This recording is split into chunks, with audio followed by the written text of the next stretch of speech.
Let's go.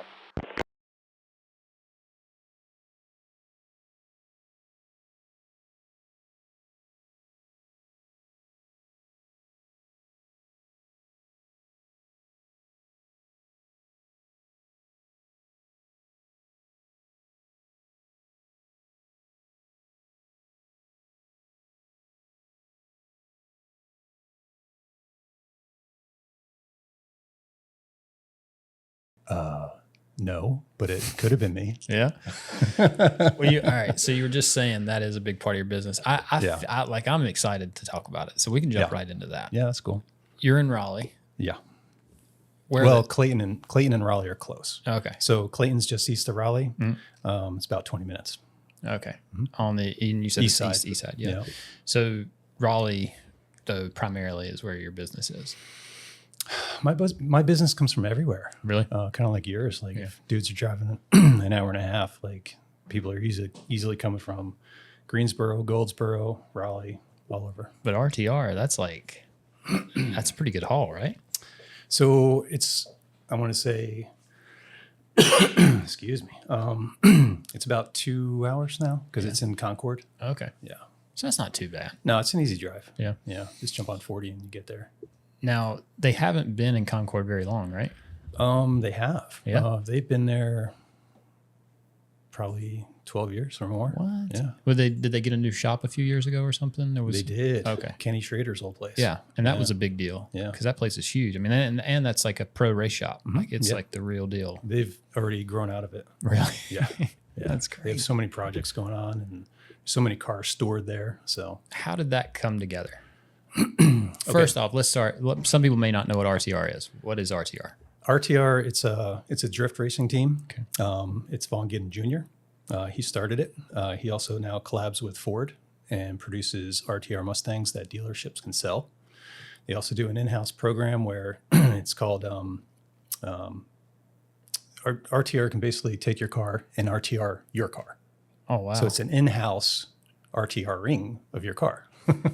So they'll put on their wheels, their suspension. Yeah, they'll put on superchargers, wide body kits, all sorts of stuff. So it's full blown. Like you can get a race car from RTR. Not quite a race car, it's a street car. Street car. Yeah. Yeah. But it'll be fully RTR'd. Yeah. Is it like, are they setting it up like more of like a drift? Is it for like the drift style? No, it's just for you and me to drive on the road. Really? Yeah. So that's cool. So you can go to a dealership and you can purchase an RTR car, ones that are already done. Got it. Or if you came in late to the program and you didn't know about it, you can take your existing current Mustang to them and they'll fix it up. That's sick. How long have they been doing it? How long have I been doing it? No, how long have they been doing that? Because I don't even know if I've heard that program. Yeah, they've probably been doing that about 4 years. Okay. Now. So it's still fresh. Was that part of the new building? Was that like where you just said they outgrew it? So Yeah. So that's a big part of their business. No. No? Not really. I mean, with the new Mustangs that have just come out, there's 4 dealerships that sign up to have like 30 of them on their lot. Oh, okay. So there's a ton of brand new ones in the back of the shop just waiting to be worked on. And there's one dude, he'll come in and he has a car to do per day, maybe.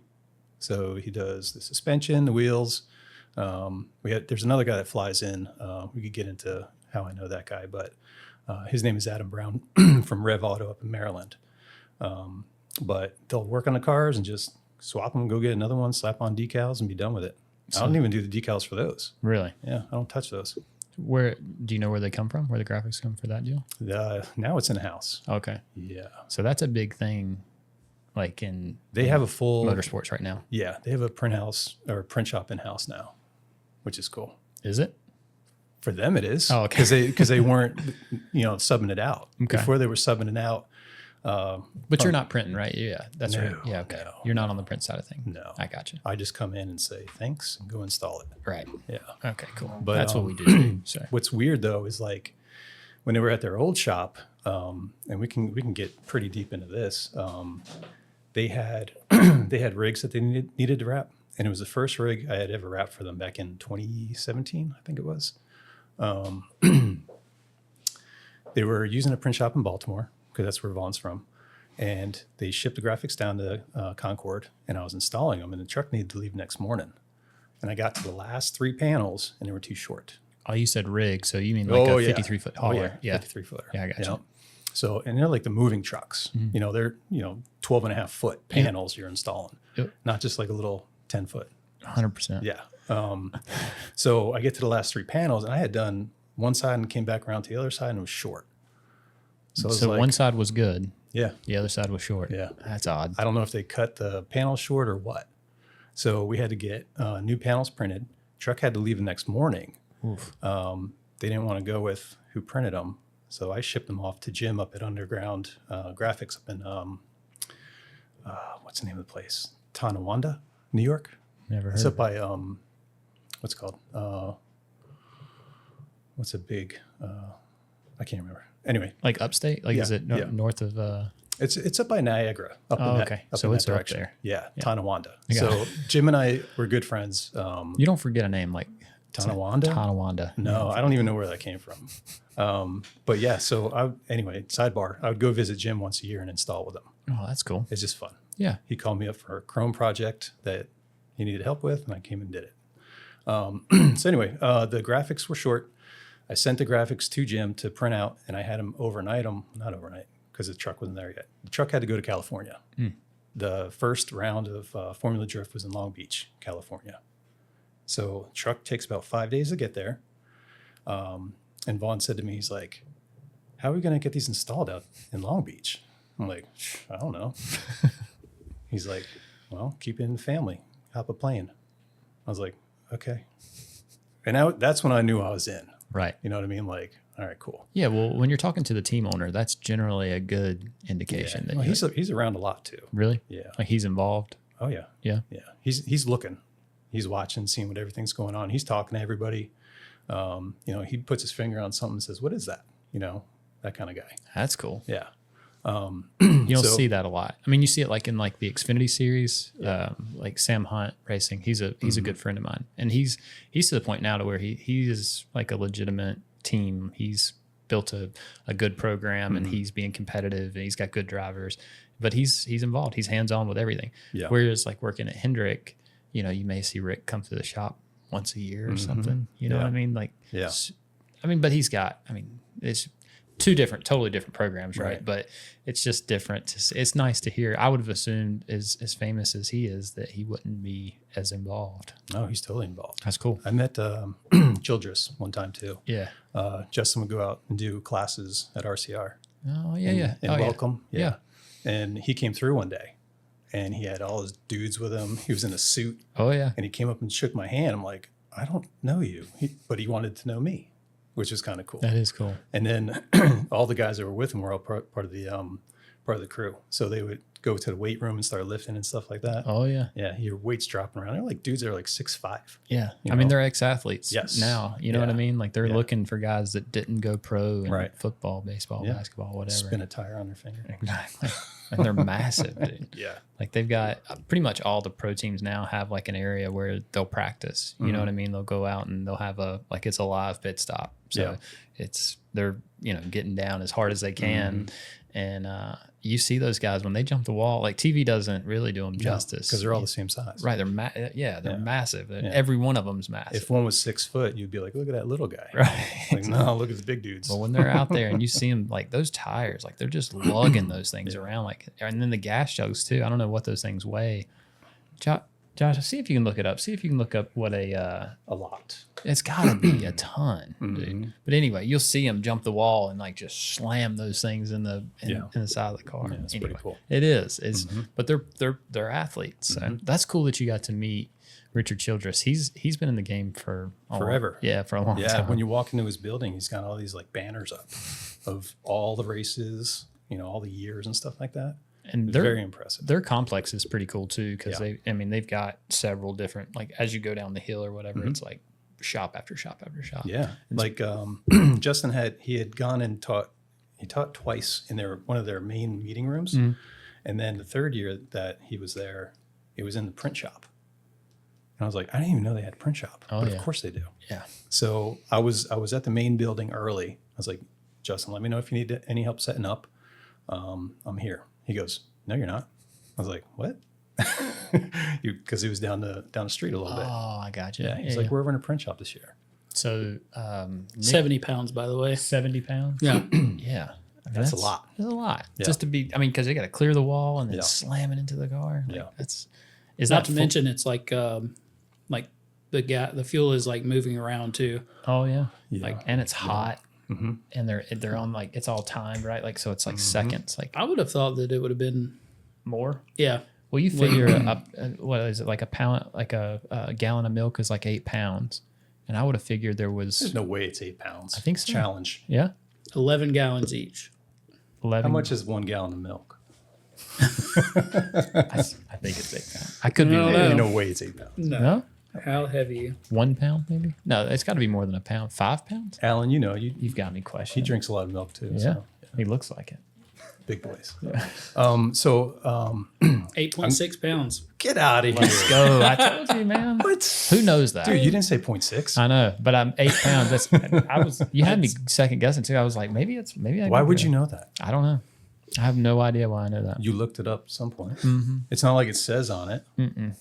No, I think it's just a quick reference. Like if I'm trying to gauge something, I don't know where I heard it.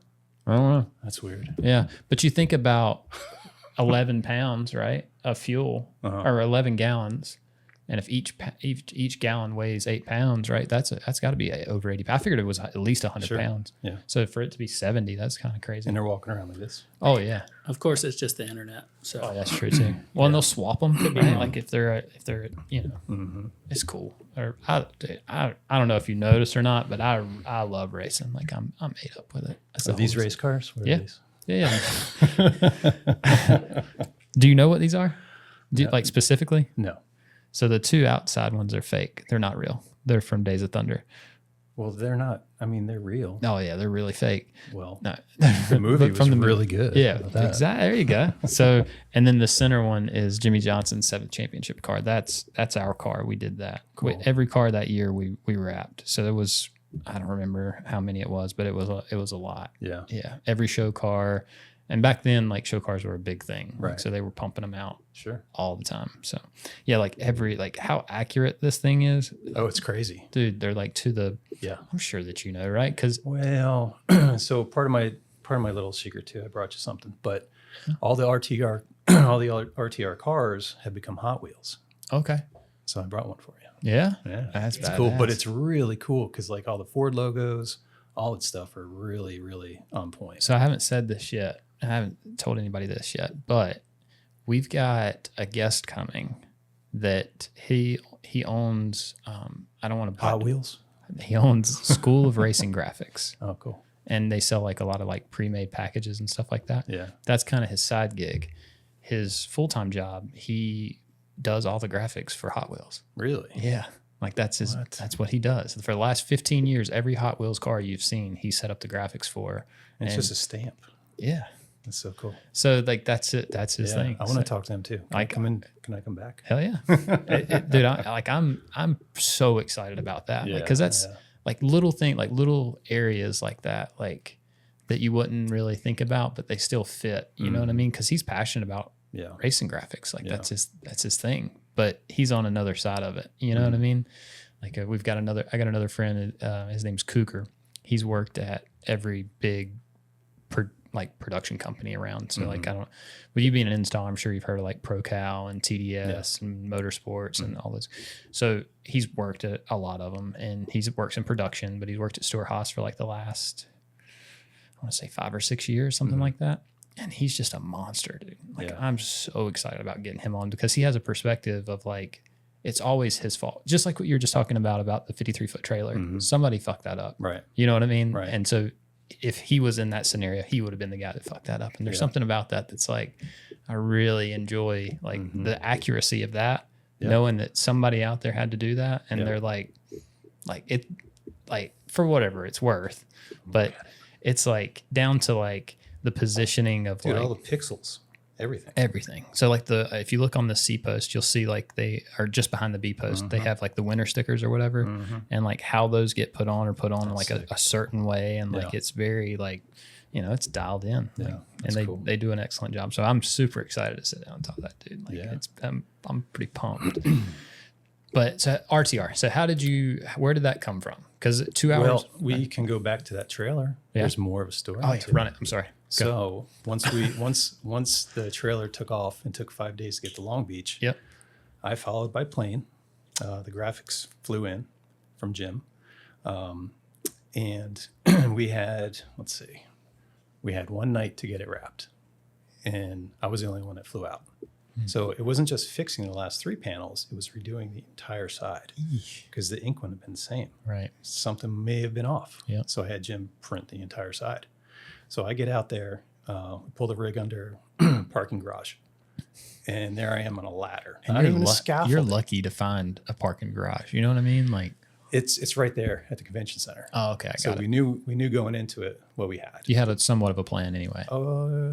Yeah, but not taking into account that you're on the water. Sure. There's a breeze coming in. There's sand flying in. You're in an empty parking lot. It's right there, and wind's tunneling through the parking deck. So I didn't bother taking any of the wrap off. Just went right over. Just it. went right over the top. Yeah. And I had my torch, I had a ladder, and my tool belt. That's it. And start unrolling the film. There's one guy, his name is Jess. He's been at RTR forever.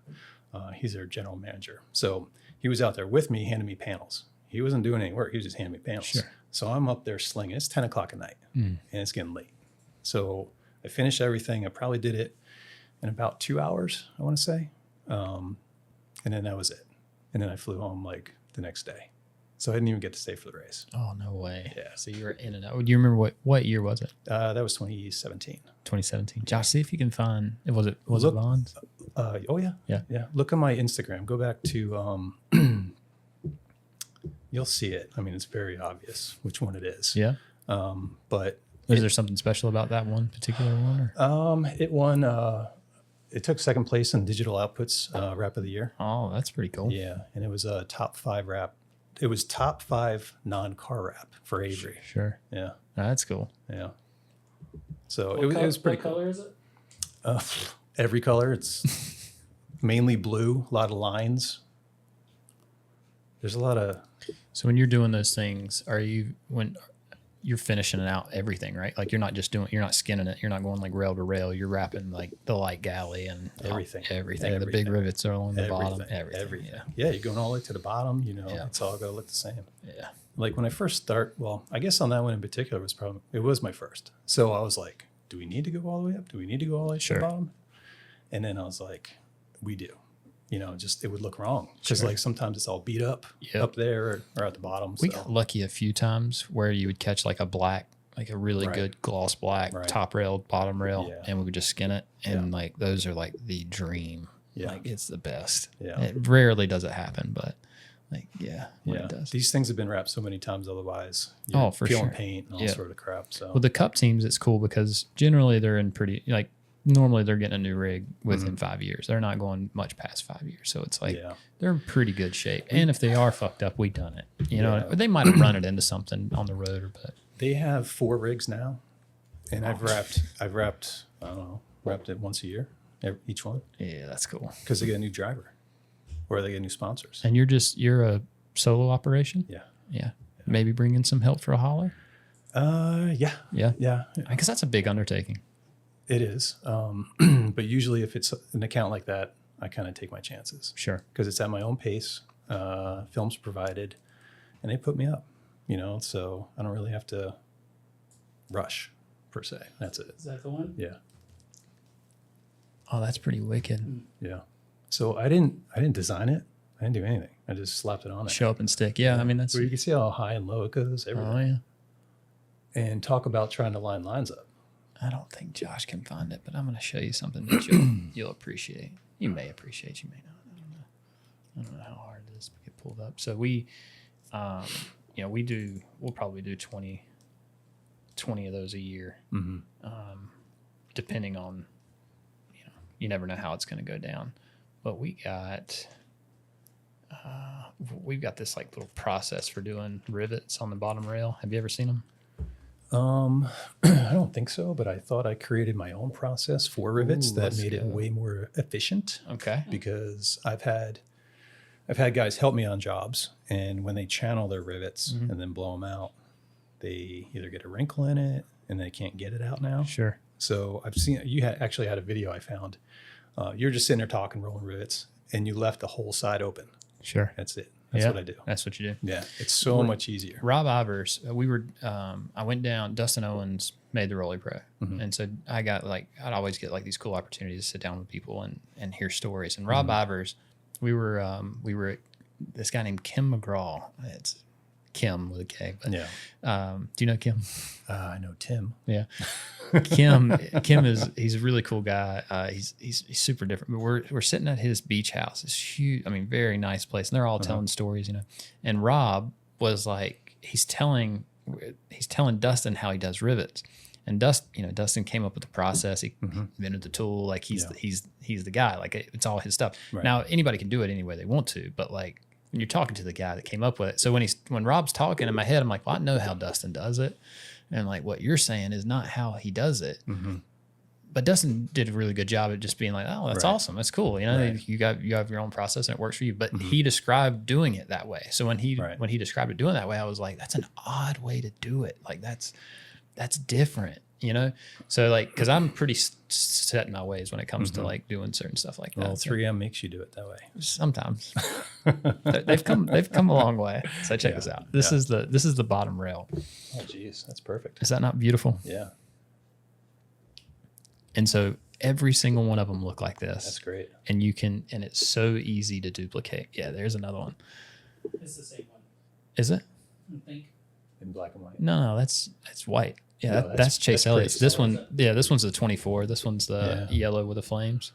But it's the same, but it looks exactly the same. I mean, but the process for doing them is you can give it to somebody that's never done it before. Just about. They need a little, they can't be like completely off. You know what I mean? Like they got to be like, have a little bit of common sense. And there's no like Rolly Pro burn marks on it either. It's well, clean. I mean, well, you went to Childress. I mean, you've seen it. Like it's another caliber. Like they do not mess around. No. You know what I mean? Yeah. Like everything is. It's Even clean. RTR. Like Yeah. I'm sure it's that way. It's got to be. It's getting there. Yeah. Yeah. I would have assumed it had to be. I mean, because It's getting there. they're a pro team. Yeah. You know what I mean? So Yeah. they can't accept a whole lot of junk. No, they can't accept junk. You know what I mean? Like, yeah. so there's a threshold there, where it's got to be like the race cars are a little different. Like we've always had a little bit of wiggle room Right. with race cars. There's like a little bit of, but as far as like the truck, like there's one guy that drives that truck every year and he's going to know, he knows every square inch of that thing. And Oh yeah. If you take anything from one of these guys' trucks, they're asking for it. they know it. Oh, yeah. They cook in it. They clean, everything. It's their life. Yeah. So I've got a video of the rivets here. yeah. So Dustin came up with this process for doing these rivets, and people when we show them or we talk about it, they're like, "There's absolutely no So way." that's cold, right? Yeah. Okay. He'll go back and add just a little kiss of heat, not much. Right. I'm just trying to get it just past that radius, right? Right. And once it's past the radius, you can hook it. So this is 40 test spider wire. Huh. You hook it right So around. it's not even a knife, so No, you can't get you can't. That's what I was jagged cut. No, you can't get a jagged cut. Wow. You can give it to anybody because Yeah. worst case scenario, the string breaks, right? And they get frustrated, or they do 10 hollers and their fingers are bleeding or something. Yeah. Like, that's the worst. And there's no heat. No, not really. Well, not yet. Minimal. Very minimal heat. I That's go what back you want. I mean, when I have guys come to my shop and they want to learn how to wrap, Sure. so I'll do like a quick 2-day with them, and I don't teach them with heat at all. Right. I don't even have a heat gun plugged in on purpose Sure. because I want them to learn that way. Yeah. No knives. Yeah. No heat gun. Definitely no knives. Like just get the basics. Yeah. A lot of people like there's not enough of that. You know what I mean? People don't want to take the time that it really takes to Right. like, even in training class, you know what I mean? Like those it's tough. Yeah. Because you're trying to get so much information into somebody's head in such a short amount of time. Yeah. Like, Yeah. but you had mentioned you took Justin's class. You've taken in I've taken that class 5 times. 5 times. Yeah. You know why? No. Because you get free film. Oh, okay. Sure. Makes perfect sense. So I would always line up a job knowing that I was going to get a free roll of film Yep. and more tools. God, that's smart. And you get more tool belts. Yep. So I would take all these extra tool belts, gave Alan a tool belt, whoever. Yeah. If people came to my shop and did a class with me, they got the same package. Sure. I didn't pay for it. That's cool. Thanks, Avery. Yeah, that's pretty smart. Well, and if they have any updated information or if he changes his style or whatever, you're getting all that. Well, and that's the thing too. Like Justin and I hit it off the very first time I met him back in 2011. It was the first year he was running classes. We sat and had lunch together with the whole room of people, and we get to talking. And we're from like the same town in New York. Really? Yeah. That's cool. Because he grew up in Boise, but then moved to the city. Yeah. He lived in a town called Tarrytown. And after college, I moved up to New York, and I lived in Tarrytown. Got it. We were like a street over from each other, like a year or two off. Where are you at in age to one another? He's in his early 50s, right? I think so. Somewhere in there. Yeah. I think he's got 5 years on me. I'm 48. Oh, okay. Yeah. So pretty close in age too. Mm-hmm. Yeah. So and very similar backgrounds too. Like he played ball, I played ball, so we hit it off pretty well. Where are you from in New York? Well, we're from New Jersey. From New Jersey. Yeah. Okay, got we it. grew up in Toms River, New Jersey. It's on the beach, so I don't have that New York, New Jersey accent because in Central Jersey we don't have accents. We sound like normal. I mean, you have some twang to you, so I'm going to say you're from here. Yeah. Yeah. Well, and I don't know. My dad's from upstate, and my mom's from here. So every once in a while, like I'll get to talking, and like some of that'll mesh together. Especially when I get to cussing, like it really does it. Yeah. Or like Josh will point it out all the time. I'll use certain words that don't belong in certain places just because I'll be just rambling on, and it just happens. Right. Yeah. It happens a lot. But I wouldn't have guessed you were from New Jersey. Right. Because you can't tell. You can't tell. You can't hear it. No. So what made you move here? So, a little bit of backstory. Yeah, let's go. Grew up in Toms River. My wife and I went to high school together. Oh, that's cool. I went down to school in Maryland for college. She went off to Ohio. So we stayed together kind of through college, but I only went to Maryland because they let me play football and run track. Other schools only wanted me to do one. So sports were a big deal. Huge. Yeah. Yeah. Was there one more than the other? I mean, you said that they wanted you to do both. That's the thing. Like, or you wanted to do both. I wanted to do both. Yeah. Yeah. There was not one that trumped the other? Not really. No. Because I was like the same level at both. Oh, wow. So it was really hard to give one up. So schools like Bucknell, Colgate, Hofstra, a bunch of Northeastern schools, they wanted me to play football. And some schools just wanted me to run track. What position did you play? Wide receiver. Wide receiver. Yeah. Fast white guy. Same as Justin? Yeah. That's funny. And in track, I was the quick, fast white guy. Yeah. So I ran like 55-meter hurdles, 110 hurdles, all the short races. Okay. And that's what got me into college, doing both. That's cool. Yeah. Any of your kids play sports? Alan, do you play any sports? Not any. Just one kid? 3. Oh, I thought you Three said boys. Yeah, three boys. Yeah. They played sports growing up. Yeah. They never really grabbed onto one, which is fine. Yeah. I don't want to push it on them. For sure. But at the same time, like it's in them. Yeah. My wife doesn't have it because she can't even jump like an inch off the ground. And she'll tell you that too. Like if you watch her, she'll be like, boop. Yeah. But yeah, like I've got something, Sure. and I know they do too. And I don't want to push on them. If they find it, great. But Alan, how old are you? 19. You just graduated last year before? Going into my sophomore year. Sophomore year of college. guess where he's going? Ohio? Yeah. Like mom? Yeah, he's going to the alma mater. Okay. Yeah. What are you going for? Nursing. Nursing. No chance. That's cool. Yeah. Is your wife, is she in nursing as well? She's a speech therapist. Speech therapist. So kind of, there's Yeah. A lot of school. A lot of school? Oh, yeah. Yeah? Yeah. It takes a lot to be a speech therapist. Yeah, she was in school for 6 years. Oh, wow. Yeah, she's got her master's. Alan's going to be going, he wants to go venture off into the nurse anesthetist program. So that's like 8 years to 10 years. What is it? Nurse anesthetist. Never So it's the nurse to the anesthesiologist. Oh, okay. That's funny that you say that. I just seen a TikTok about this the other day. This is a real thing. Like it's like a, TikTok's real? well, what was the I word? don't have TikTok. What so was I the don't word know. you said? Anesthesiologist. The assistant to that person. Nurse anesthetist. Nurse anesthetist. Yes. That's like a desirable. I just said yes. Yeah. But like it's a desirable position. Like it's What's the national average salary? out Okay. out the gate, right? Out the Like that- gate. yeah, like that's Yeah. a 180 to 220 out the gate. You're pretty 26 strong. years old. That's crazy. Yeah. So I said, Alan, go to school, get your stuff done. I rushed out of school because I didn't know.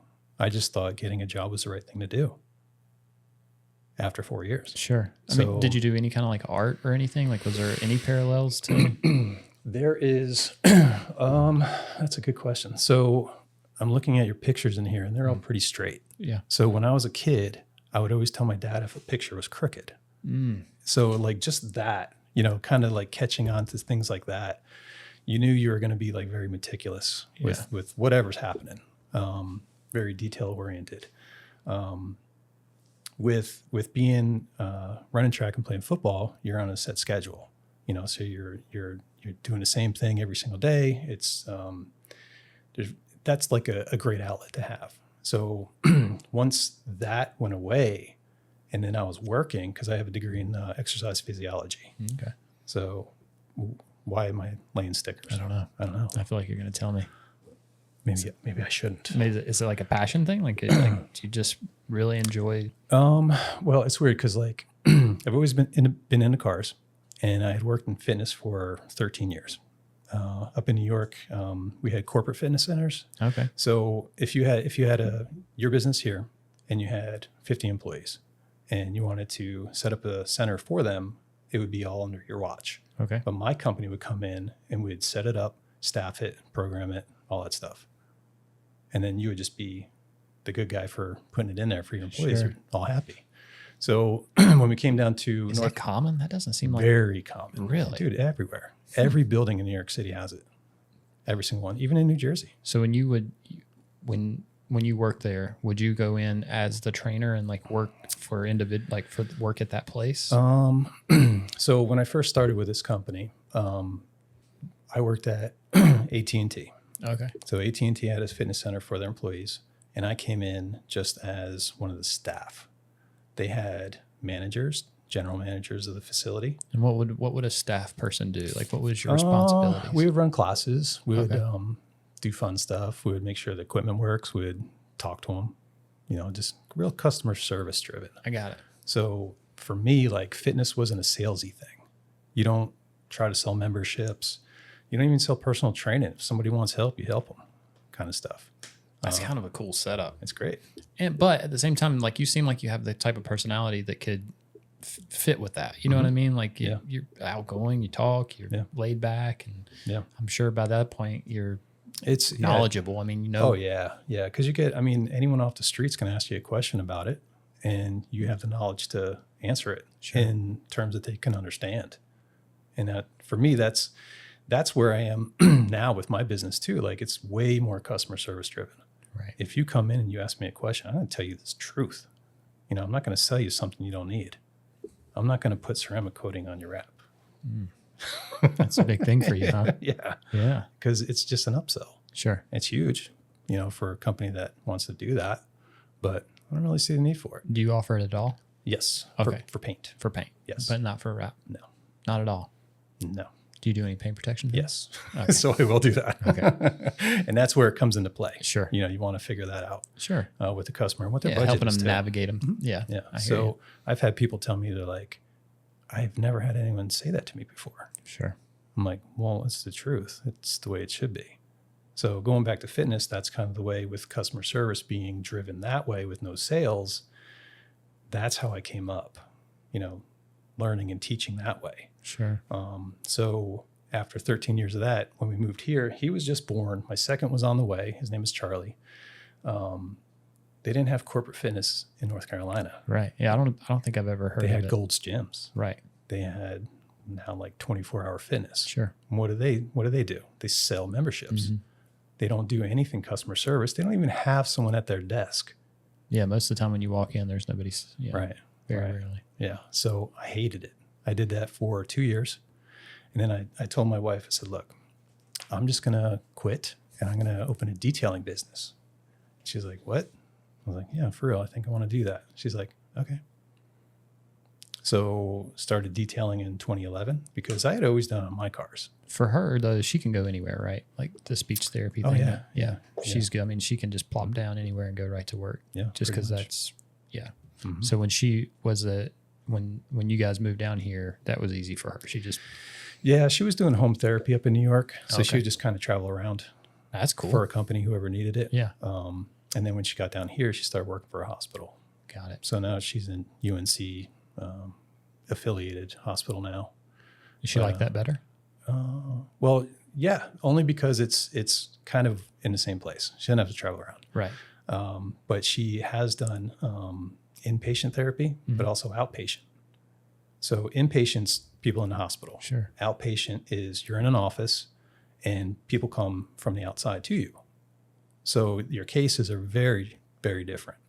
Yeah, unique, I would think. Yeah, you can have a 5-year-old, a newborn, well, not a newborn, but Yeah. a young kid, or you could have 80-year-old dude that had a stroke. So very different Yeah. clientele. Yeah. That's kind of cool. But she also jumps from both to both, or from hospital to hospital now, because now there's a new hospital. So she can do the outpatient or the inpatient in town, or she can go across town and do the other hospital also. Got it. Got it. So she came down and fell right into the UNC program. Oh, yeah. And she stuck with it. She's been there the whole time. 15 years. 15 years. Yeah, so far. So then, but for you were like, I'm not doing this. I'm not, I'm doing the Gold's Gym thing. That's not No. for me. So I'm going to start a Yeah, detailing. because I company. tried it and I wasn't hitting numbers. I'm like, this is stupid. Because if I don't hit numbers, then I don't make money. I was like, I want to make my own money. Right. So I started detailing. And You were into cars. You said that. yeah, so I just had always done it anyway. So I just kind of honed that. Like as I was finishing up my fitness career, some of my clients, because I was selling, personal training programs. Some of my clients had nice cars. So it wasn't just the membership thing that you were doing. It was like personal stuff. Like you would do. Okay. Yeah. Like That's- I would run a gym, but then I'd also be, one of the head trainers. Got it. Is that where the money would be? I would assume that's where you would make the majority of your money. Well, was like, depending on the owner, how much they took. ooh, Yeah. You don't get 100%. I just assumed you did. That's interesting. No, say you sell a personal training package, $300 for 10 sessions. That's what it was back in the day. Yeah. And it was 30-minute session. So you would make $30 for a session. And I'd probably get half of that. Maybe. Really? Yeah. Damn. So let's see, what's that? It's $60 an hour. It's not bad. Oh, it's not terrible. It's not terrible, but when you do that for 8 hours a day, Sure. you're burnt out. Were you lining them up like that? Were they? Hell yeah. Yeah. Yeah. Yeah. Because if you're not doing that, what are you doing? Right. Well, the membership thing, like how did you get paid from that? Only if you met your goals. Yeah. What would be like a week? Is it like a weekly, monthly goal type thing or? Yeah, usually a weekly thing. Yeah. Yeah. So you try to like sign up 20 people a week or something? Yeah, say you signed up like 10, 10. Okay. and then your goal is 15. If your goal is 15 and you only sign up 10, you'd only get, let's say, 10%. If you sold 20, then you get 15%. Got it. So like you can never catch up. There's no way you're selling 100 memberships, And those guys that do that hustle, I mean, like you got to stay after but it. it's like car salesmen. Sure. That's what, yeah. I don't like that. Got it. But you had some good clientele. So Yeah. when you converted, you brought some of that clientele with you. Oh yeah, like I would detail on the side. So when I wasn't working at the gym, I would bring their cars to my house and get them all cleaned up. That ever freak you out? No, Bringing them to the house? No. no. 'Cause Well, my HOA had a problem with it at some point, I'm sure. which leads me to why I have my shop. Got it. So I got kicked out of the neighborhood for it. Really? We didn't have to move. Okay. I just wasn't allowed to do it there I got it. anymore. When you said it in my head, I'm like, Jesus. I know. Kick you out? Sounds bad. It does. Aggressive. But it gave me the ability to put more time and money into my side hustle. So if I would make $300 detail, that money went right into more products. And then as more cars came through, I just kept pumping more and more money into the products. I had a whole product line, like a bunch of stuff. Yeah.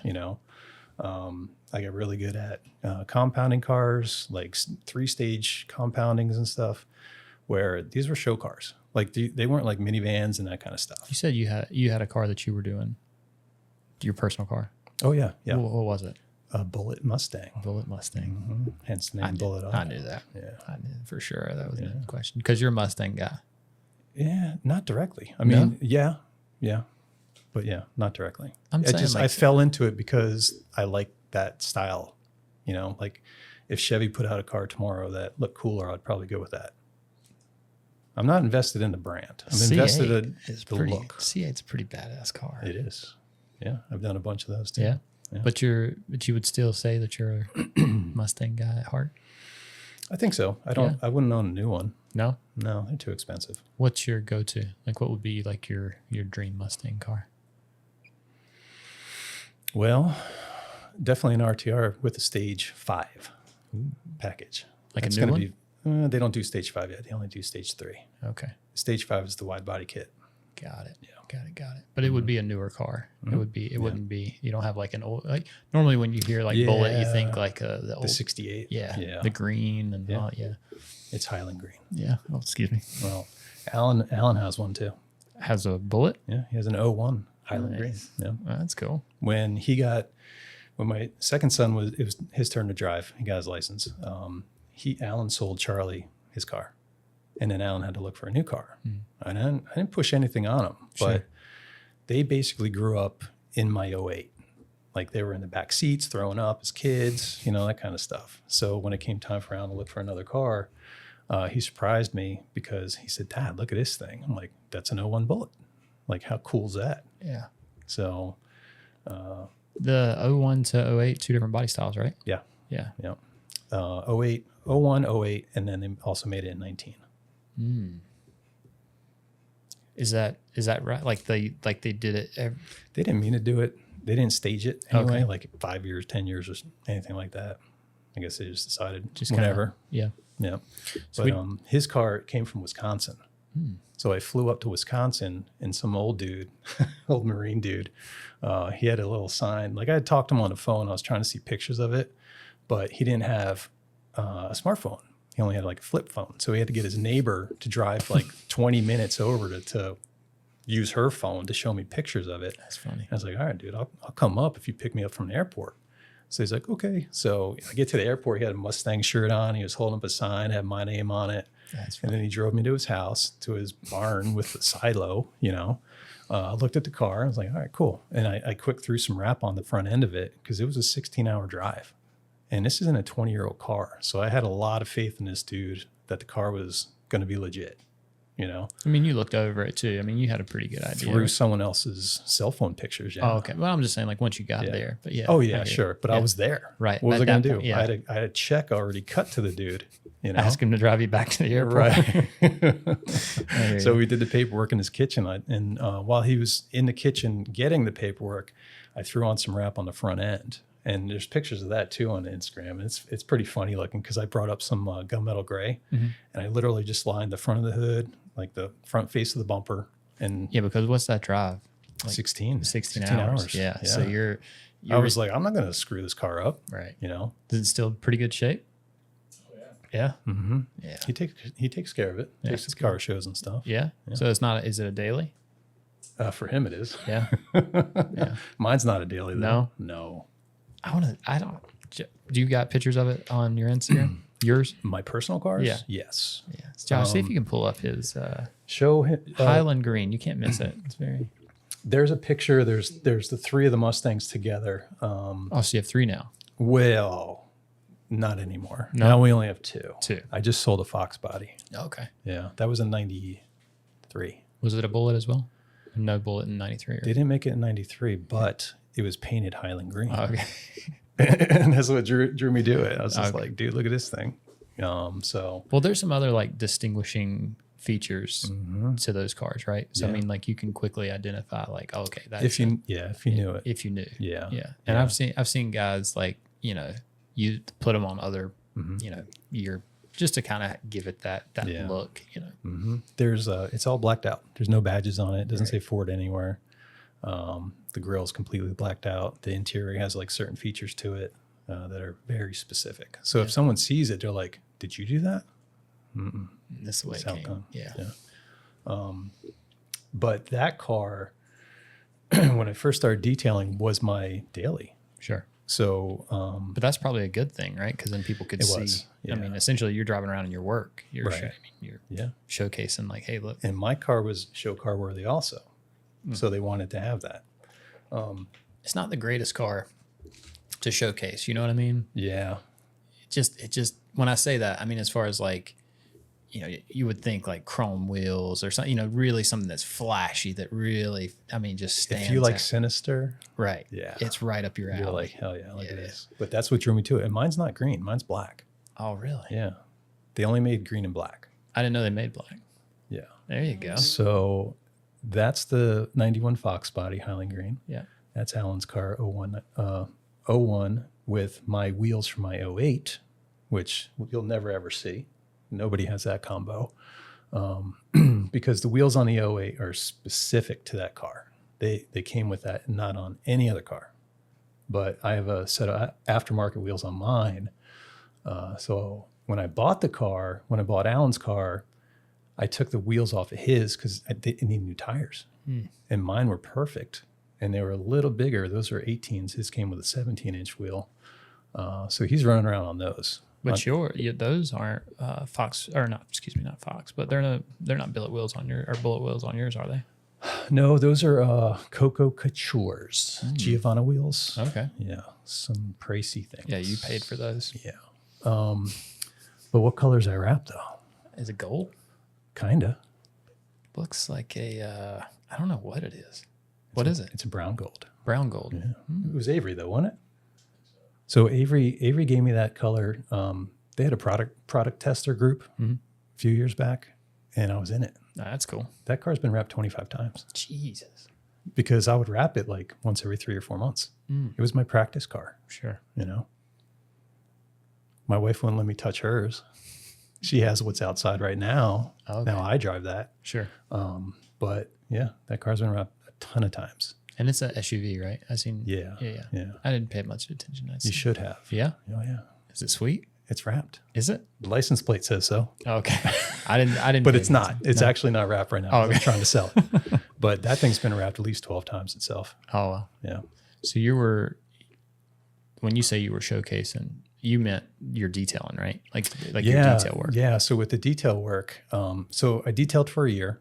I had a water tank in the trunk of that car. Of the Mustang? Yeah. No way. Chemical guys That's cool. sold a portable water tank that was battery driven. Yeah. It had a long extension hose that came out. Just So wash you cars. pull up in a Yes, and wash a car. Bullitt Mustang and Yeah. wash somebody's car. Yeah. That's cool. So I had a lot of clientele with nice cars, and that's kind of where things fell in with the wrap. So wrap wasn't a thing. I mean, it was a thing, but it wasn't mainstream yet. You couldn't go on a regular website and buy it. Sure. I couldn't even find it for like 3 months. Like it took me that long to find Fellers. So Fellers was around, but it was hidden. Sure. You know, it wasn't catalogs weren't, coming in the mail. It's still a weird thing, like detail shops now. If you don't know any better and you're going out looking for Metro's made it a lot easier, I guess. Yeah. Metro has really kind of stepped up. That kind of filled in that gap. But Yeah. for a long time, it was good for me because if there, if we ran into shops that needed stuff, it was just like, don't worry, we'll just come in and we'll just do it for you. Don't worry Right. about it. And we could order, I don't know, a few yards and go in and do a chrome delete or something. Like it didn't have to be Right. like, it just seemed like their lifeline was very short. They didn't have resources and nobody was really looking in that space. Nobody was really servicing the detailers. Now it makes perfect sense, but even like window tint and PPF, like that's a good conversion. You know what I mean? If you're detailing cars, Oh, sure. you know what I mean? Yeah. Like if you like baseline, you should have just a little bit. Window tint, window tint's the hard. Do you tint? No. I'd pay somebody else to do that because they're way better than I am. Well, it's tough, man. Like Yeah. to be a good tinter, it's tough. But like, so I don't generally say window tint, but if you've got the skill for it, window tint's a no brainer if you're detailing. But Right. at least paint protection film, just because. And it all goes back to, being a kid, being like super meticulous with things. It fell right in line with the detail work. Sure. And then I'd be at some of these wrap trainings with Justin, and he's teaching the steps of how to prep a car. You remember how you found him? I found Avery, I think it was. Yeah. I found their courses through Fellers. Gotcha. But as Justin was teaching the steps, I'm like, dude, when are you clay barring the car? And he's like, what's that? Ooh. Yeah. So then like a year or so later at the next one, he's like, okay, now you have to clay bar your car. It's Sure. like, you're welcome. Yeah. But that's the detail side of it. Sure. You know, like, well, in the last year and a half, like he's really cranked that up. yeah. Like now it's like he's working with a rag company and like it's like Yeah. he's teaching detailing techniques. Like, you know. Yeah. Like we clay bar all the cars. Yeah. You know, because, and it doesn't matter if it's a matte or satin finish. You know, gloss is going to show everything, chrome even more so. Sure. But I don't care. You still got, it's the process. Right. You Part know, of the keep process. the same process. Yeah. And it makes a difference. Yeah. Makes a significant difference. Yeah. Alan doesn't like extra steps, but he'll do it. Yeah. It's good for you. Yeah. It's not, it is. Because the minute that you don't do it, you'll regret it. The Oh, minute, absolutely. You stick it and then it's too late. Yep. I mean, you might be able to pull it back Maybe. and maybe pick it out, but when you put it back down, there's a nice little glue line sitting there, or the striations in the glue from when you pulled it up and it didn't come up right. Here's a question: what do you do with the crappy Ford paint? With all of the Well, they're all with pretty all much, the they're all dirt crappy and at this stuff. What point. about Tesla? I mean, Yeah, Tesla's rough. kidding me? Man. It's I the say worst. I say that because I just did a Mustang myself, and there was like I just didn't feel comfortable like taking a razor blade to some Well, dirt underneath the paint. that's going to come down to educating the client, Sure. Yeah, and showing them things first yeah. and letting them know, like, especially if it's been repainted. Sure. God forbid. We just stripped a Tesla that was wrapped for a year and Front bumper. Pulled front all the bumper. paint. Yeah. Yeah. Yeah. But we got out of it Mm. because I talked to the client. I called him and I said, you also have this little bit of damage right here they knew about, but it wasn't, due to what we did. Right. So they're like, oh yeah, I was going to get that fixed anyway. Don't worry about They rewrap pulling it. the paint. No, they were going to sell it. Oh, they were. Yeah. Yeah. But that's a shitty story too, though, because when I wrapped it, I used a TinyBot product on it. So TinyBot sent me the color that I asked for, but the numbers were so close in the SKUs, it was off by 1, and it was very close in color. So when I got it and installed it, I'm like, okay, cool. Slapped it on the car. Didn't think twice Customer, about it. took it home, and I had given them a swatch, the week before. Sure. And they call me up. They're like, dude, this is off. I'm like, what do you mean it's off? It's like, look at the swatch. Look at the wrap. It was off. Oof. I was like, holy crap. What am I going to do What now? color was it? I'm just curious. It was iridescent purple. It's Okay, so it from- wasn't iridescent. You can find it. It's from last year, January, February-ish. That's interesting. Was how'd the customer take it? Were they good about it? No, they No. wanted the right color. Yeah. It's a black Tesla and the roll standing up in front of it. That's how I showcased the cars last year on Instagram. I had the original color with the color on the vinyl standing up in front of it. Mhm. And then as you go through the pictures, you see the transformation of it. Oh, got it. So I tried to keep it all the same. That's cool. And then it also was a reminder how many cars I wrapped that year. That's cool too. Because I would put a little hashtag, whatever number it was, Mm-hmm. so I could track it that way. How many was it? I don't know. I'd have to look back. Instagram's kind of garbage on as far as like finding like dated stuff. Get it together, Lambert. No, it's not. It's not. It's not recent. I mean, it is more recent than. It's not far off.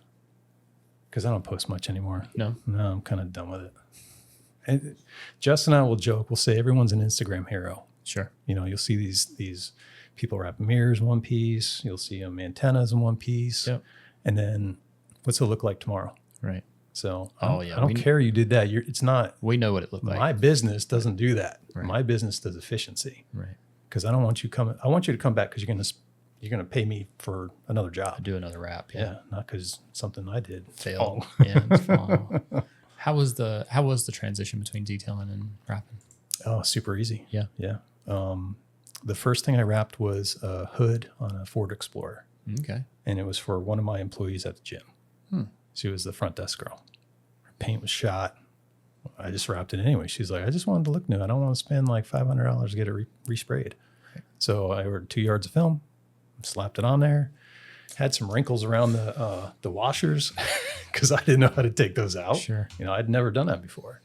Now you got to be super careful. You might actually break them off. Oh, yeah. Like that's happened before on older cars. Oh yeah. So then you got to get new ones.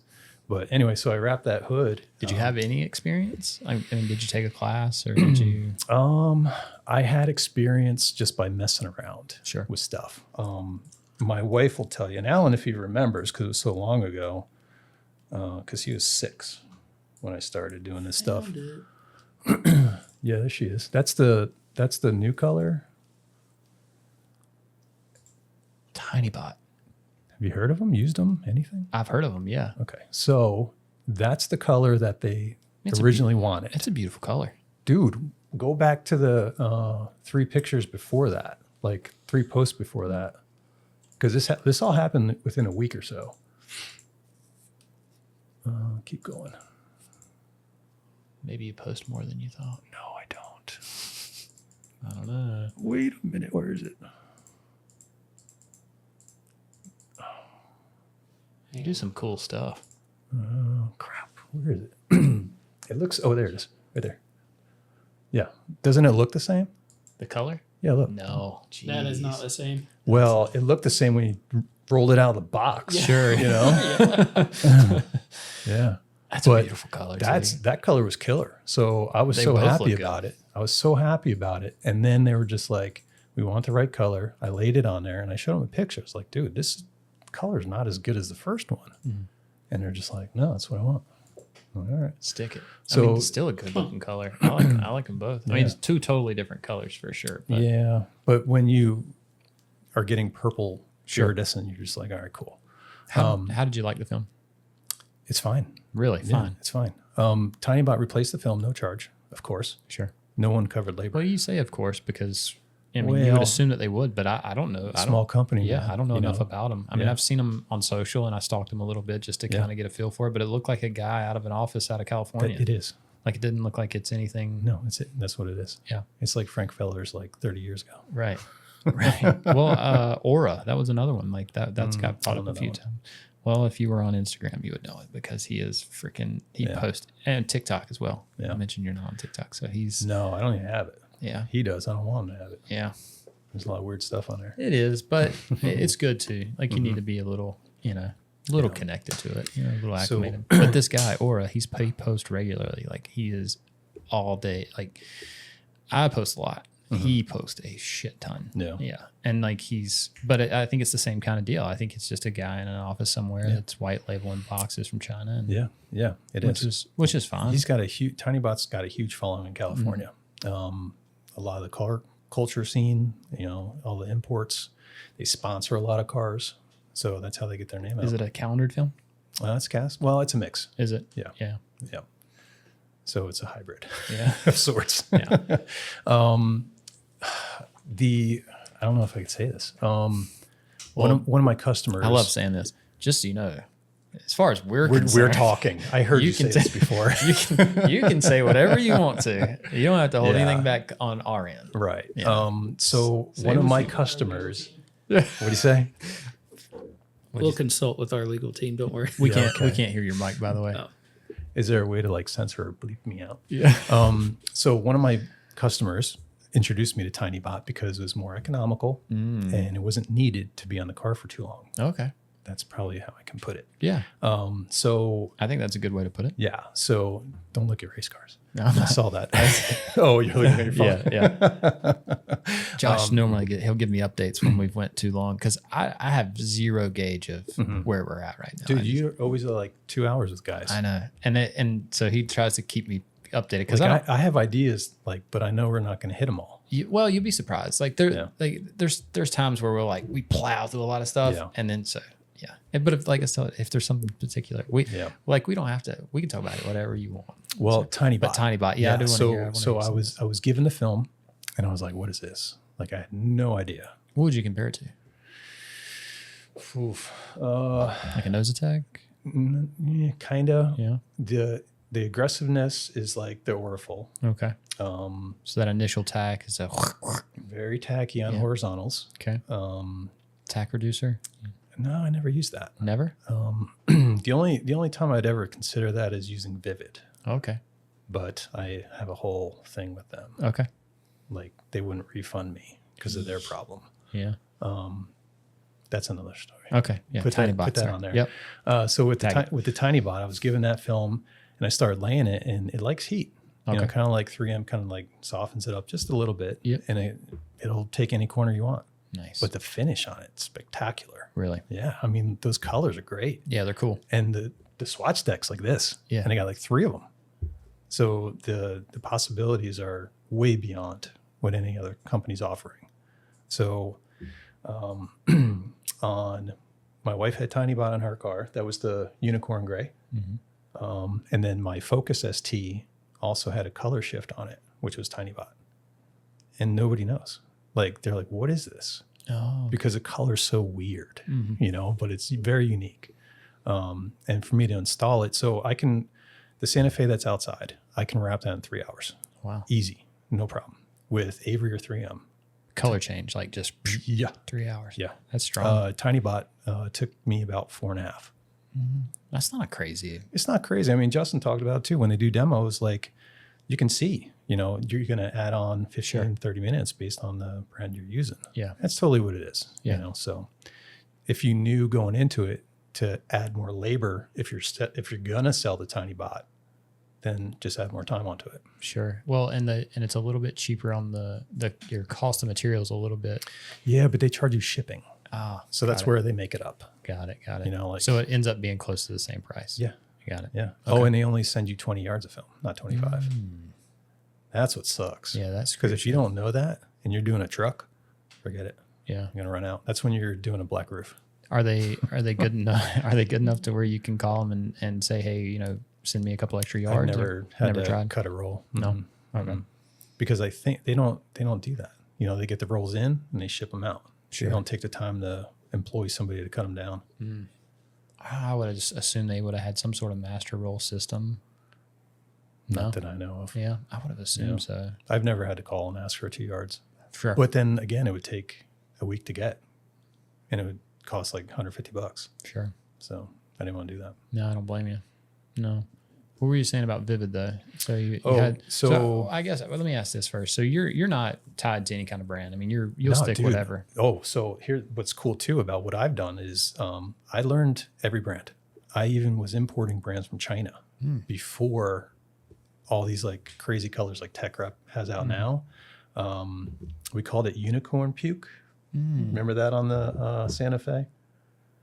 It was the Imagine silver, like super metallic. yeah. and It was the iridescent chromes. Oh, okay. Tech Rep has them out now, and they call them like, I don't know, green, yellow or something like that. Yeah. But I had my car wrapped in chrome from this China brand. The Focus. Yeah. And it turned green to gold and some really cool colors.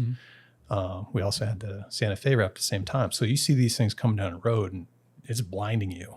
And this is going back 7 years ago. These things weren't even like in the game yet. Right. But Right. I played with so many films, like I would order just like a gloss black and see if I can play with it. And if you couldn't, then you don't sell it. Right. So I learned Vivid, Tech Wrap, and all these brands across the board because I wanted to build my business on what I can sell. And if I can install it quick and the longevity was good, like I tested out Vivid for at least a year before I'd even consider selling it. Yeah, because it caught a bad rep out the gate. Yeah. And I never have sold it just because it shrinks A so lot. much. Yeah. I had it on my Mustang one time. It was Nardo gray before Nardo was Nardo. Sure. And then like a week later, all the edges came back. And you see the black paint. I was like, holy crap. Yeah. You know, I can't do it. Did they roll back or did they just shrink back? They shrunk back. Yeah. Yeah. And you could see the glue Yeah. all around it too. Yeah. My wife's car, the Santa Fe, I wrapped in a rose gold chrome. The rose went away and it was just chrome. And Didn't shrink up real bad though? I would have it just lost its color. lost its color. And I had spent $1,200 on the roll. Yeesh. Yeah. It had just come out. Vivid? Yeah. Yeah. And I was excited for it. Sure. You know, I'm like, that's a new color. Yeah. And I would always jump on those new colors. Sure. And then, Well, they're exciting, right? It's good for business. oh yeah. And I called them up. I'm like, guys, look. And they're like, that's installer error. I was like, what? They said, our lead installer, who you know, CK, Yeah. he was just like, no, it's installer error. I was CK like, said that? yeah. I was like, dude, He are you knows. kidding me, He bro? knows better. Yeah. That's unfortunate. Yeah. That's So I was like, what am I going to do? So I kept calling him every week. yeah. Give me my money back. Give me my money back. Yeah. He eventually did, That's cool. but it took him 6 months to do it. That's not cool. No. So that's my problem with them. Sure. But like, Are you still doing it? I mean, I guess so. I guess you're still testing stuff. If you're using TinyBot, I mean, that's pretty. yeah. So when I was handed TinyBot, I was like, dude, what is this stuff? I kind of like it. And then I saw the swatch stack. I'm like, there's some really cool stuff here. Yeah. So I'll put it on anyone's car. Like, so those purples are TinyBot. Yeah. You've never seen them before, but they're really cool. Yeah. No, they look good. So how was we touched on it a little bit. Do you still detail? What did we detail last week? Oh, okay. Q7. Okay. It was a Q7. The guy, he called up. He said, "Hey, can we get my car detailed?" And I was like, "Yeah, sure." It's a Q7. It's my wife's. She doesn't, there's no kids. I'm like, "Okay, cool." Brings it in. It's full of dog hair. I have not done a detail in probably a year, right? Because I pretty much gave it up. Sure. Because after detailing for so long, you realize you can make so much more money doing vinyl. Okay. I mean, I can wrap a roof in 15 minutes and make $300. Sure. It took us 12 hours to do that car, and I charged them $500. That's a lot for a detail. I just seen the rag companies posting these kind of like reaction videos where they're like, how much would you charge to do these? And there was one that was a van that it was just cut, the back of it was just covered in dog hair. And I want to say the guys priced it out at like $280. Yeah. And they were like, well, that's pretty fairly priced. In my head, I'm like, that's not fairly priced. He gave it away, though. The amount of work. I mean, you got to go in there. I mean, if dog hair is to the point to where like you can noticeably see like it's coated a section of the car, you're in there with a little scraper. This is a third row Q7, and it took him 4 hours. Jesus, sitting back there with a electrostatic brush. It was crazy. Yeah, that's like I went out and did other things. Yeah, I can't sit here and watch you do that. But even with like it's interesting though. With the detail and stuff, I would have assumed tack reducer would have been like a thing for you, like triple S. Especially, it sounds like you and Justin. Yeah, I haven't tried it yet. No, to be honest with you. Yeah, I got some out in the shop if you want to try it. Yeah, sure. I mean, just plug them a little bit. I don't mind. But it's good. I use it. I like it. I think it's especially for like horizontal on those aggressive films. Sure, like definitely glue lines. Even with 3M, 3M's a good product, but it has you can get glue lines pretty easy. So yeah. Alan's seen it. It sucks. It's the worst. Man. Yeah, you work in a recess and you're just if you're kind of palming it in there, you can see every stroke. Every single one of them. Yeah. So having a little tack reducer helps. So, I don't know. I like it. I use it. I probably use it too much, but I like because it solves a lot of those. Even like that initial, like those pre-tack lines or whatever. Like you don't really have to worry about that. Yeah, so that's nice. It is. It's a good product. Have you noticed Avery? If you push too hard, you can see the air egress. Oh yeah. What's up with that? I don't know. I've asked them. I got 0 answers. So somebody called me the other day and they were like, "Hey, do you see any issues like if you heat Avery and kind of and press, you can see the pattern?" I was like, "Yeah." I was like, "It's it's spotty." Yeah. And so I don't know. It's evidently it's happening more and more. It still happens. Yeah. Yeah. We were working on a car the other day and it's like, there it is. You said you're not on social a ton, but like do you follow like the Wrap Society, the Wrap Room and all that stuff? Like, no. are you, no? None of 0, it? bro. I'm Really? like the most low key guy. Oh. Like, I don't know. Like there's not many people. It's all word of mouth. I don't advertise, that kind of stuff. So I'm really not out there all that much. Well, he just had your Instagram pulled up. So you do some commercial stuff too. Mm-hmm. Yeah, so I do a ton of commercial stuff. Really? Yeah. So that's a big part of your business. There was the South Carolina Department of Corrections. I did 64 tractor trailers for them a few years ago. That's pretty strong. Yeah, they were all different too. And if you look at the pictures of these trailers, like some are corrugated, which I didn't know. Going into it, I didn't think to ask. Sure. So there's all these trailers are all different. Some of the back doors had more hardware on it than others. And I had 6 weeks to do them all. And I brought in one kid with me. And this is kind of where we figured out the rivets too. Like he was channeling them all, getting wrinkles in them. I'm like, dude, there has to be another way. What kind of material was it? It was IJ. Okay. But it was sent in. Sure. There's a company in Dallas that had it. Was it liquid lane pre-mask or was it just sheets? Yeah. Yeah. So, right. So I started timing everything. And during this, I started timing things and I got each side down to an hour and a half. So I was ripping through panels. Yeah. Just getting it done. Yeah. But at the same time, I was also testing wrap gloves. So that's another part of my story too, is testing. So anyway, I was Like beta testing for products? Oh yeah. Yeah. Yeah. So I brought in all these different gloves, and we call them all generically wrap gloves.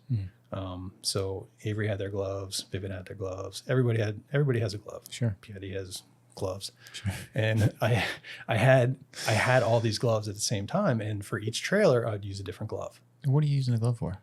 I don't care. Okay. Whatever I needed. I was just curious. It's just I just didn't know if like on the trailer there was something specific that you were using. not real. Well, if you look at the pictures, if you go back and look at one of the corrugated pictures, Okay. it On was- corrugated trailers. Oh my God. This one, corrugations were this tight. Sure. Up the whole damn thing. Yep. So I literally was giving touch of heat, coming in and pushing them all in by hand. Yep. I did a whole damn thing like that. Yeah.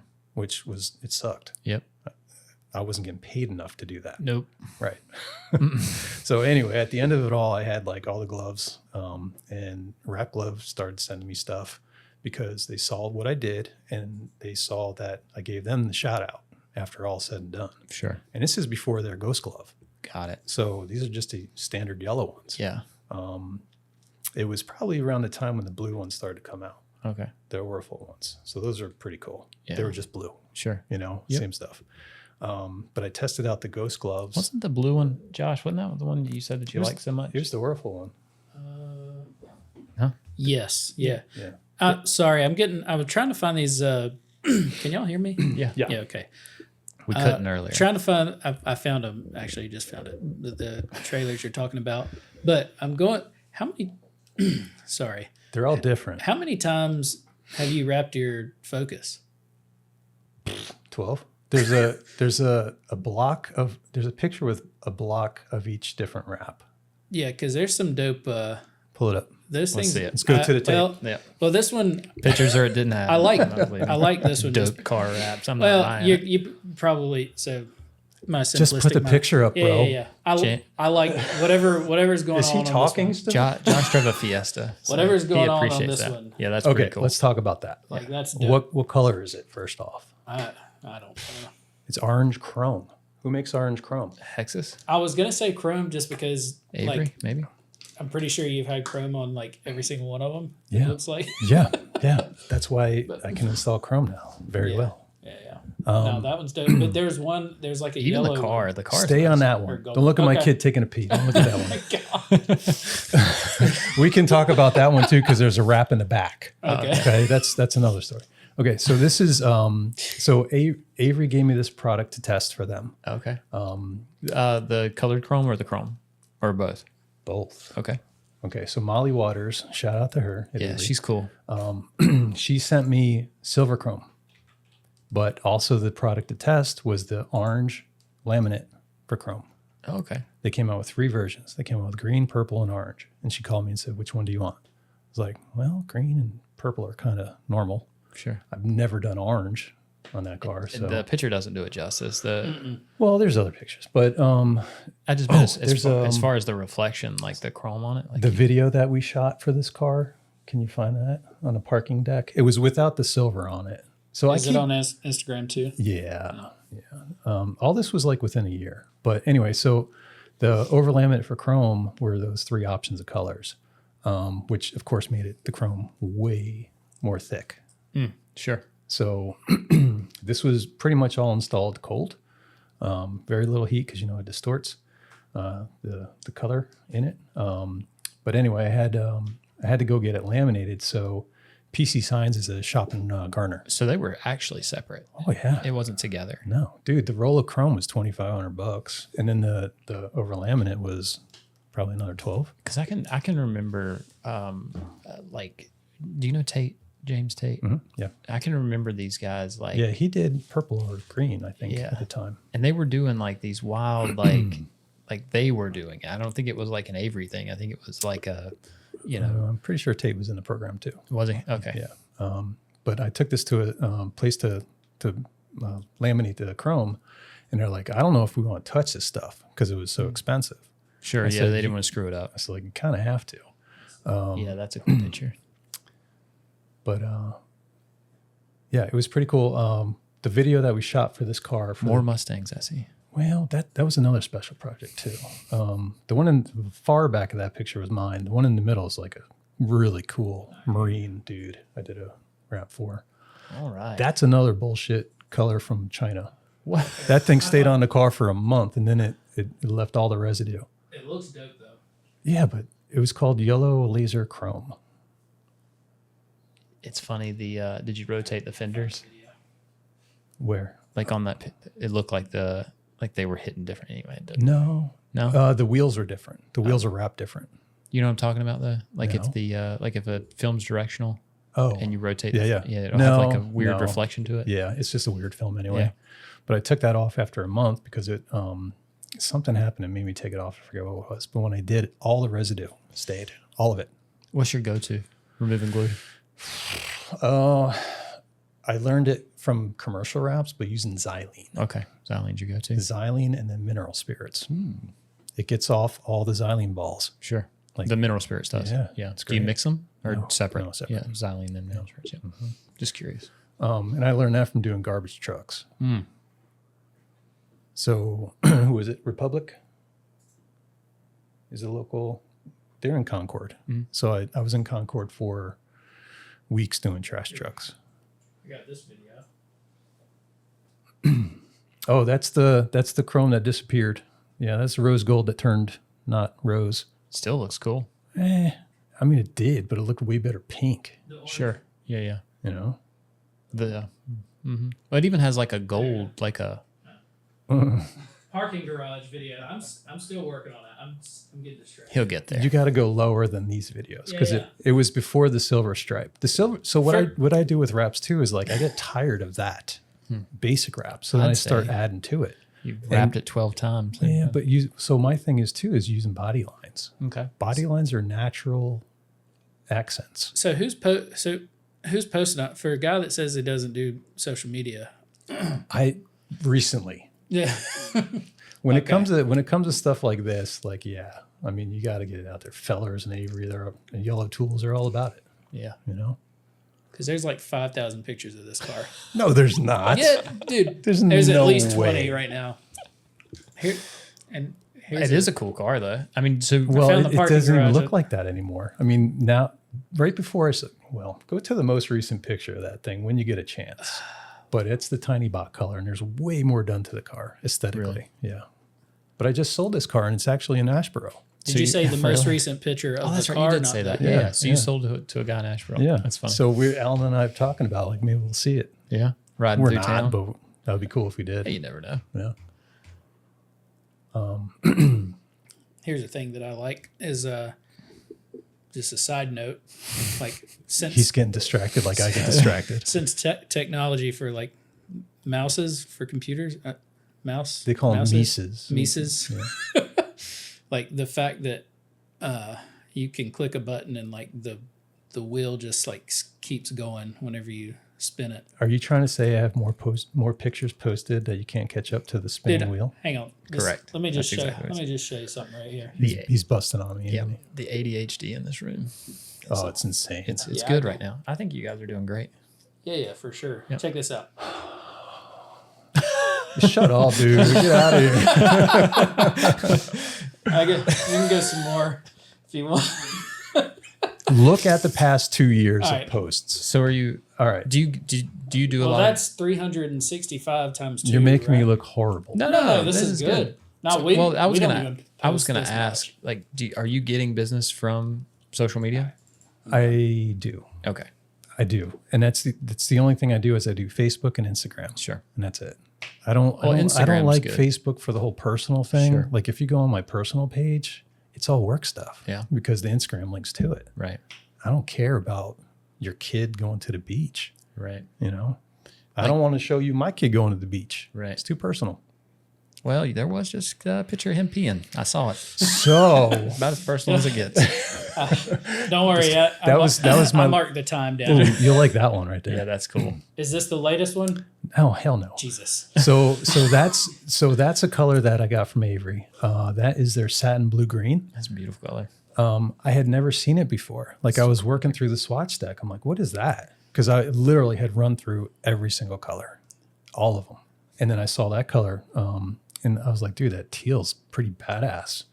Then with the satin finish, it just made it look so much better. Yeah. So Would you say that's where a lot of your work comes from? Is people seeing your car wrapped and they just When it was rolling around town in chrome, yeah absolutely. people just stop you and say, dude, that's awesome, and you just pop off a quote right there on the Yeah. yeah Got This my is why I card, don't card need in a the car, and microphone. here you go. Yeah. Give me a call. yeah that's cool.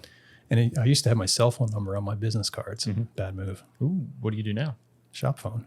Okay. I was paying for a phone I was paying for internet, and I didn't know I had a landline.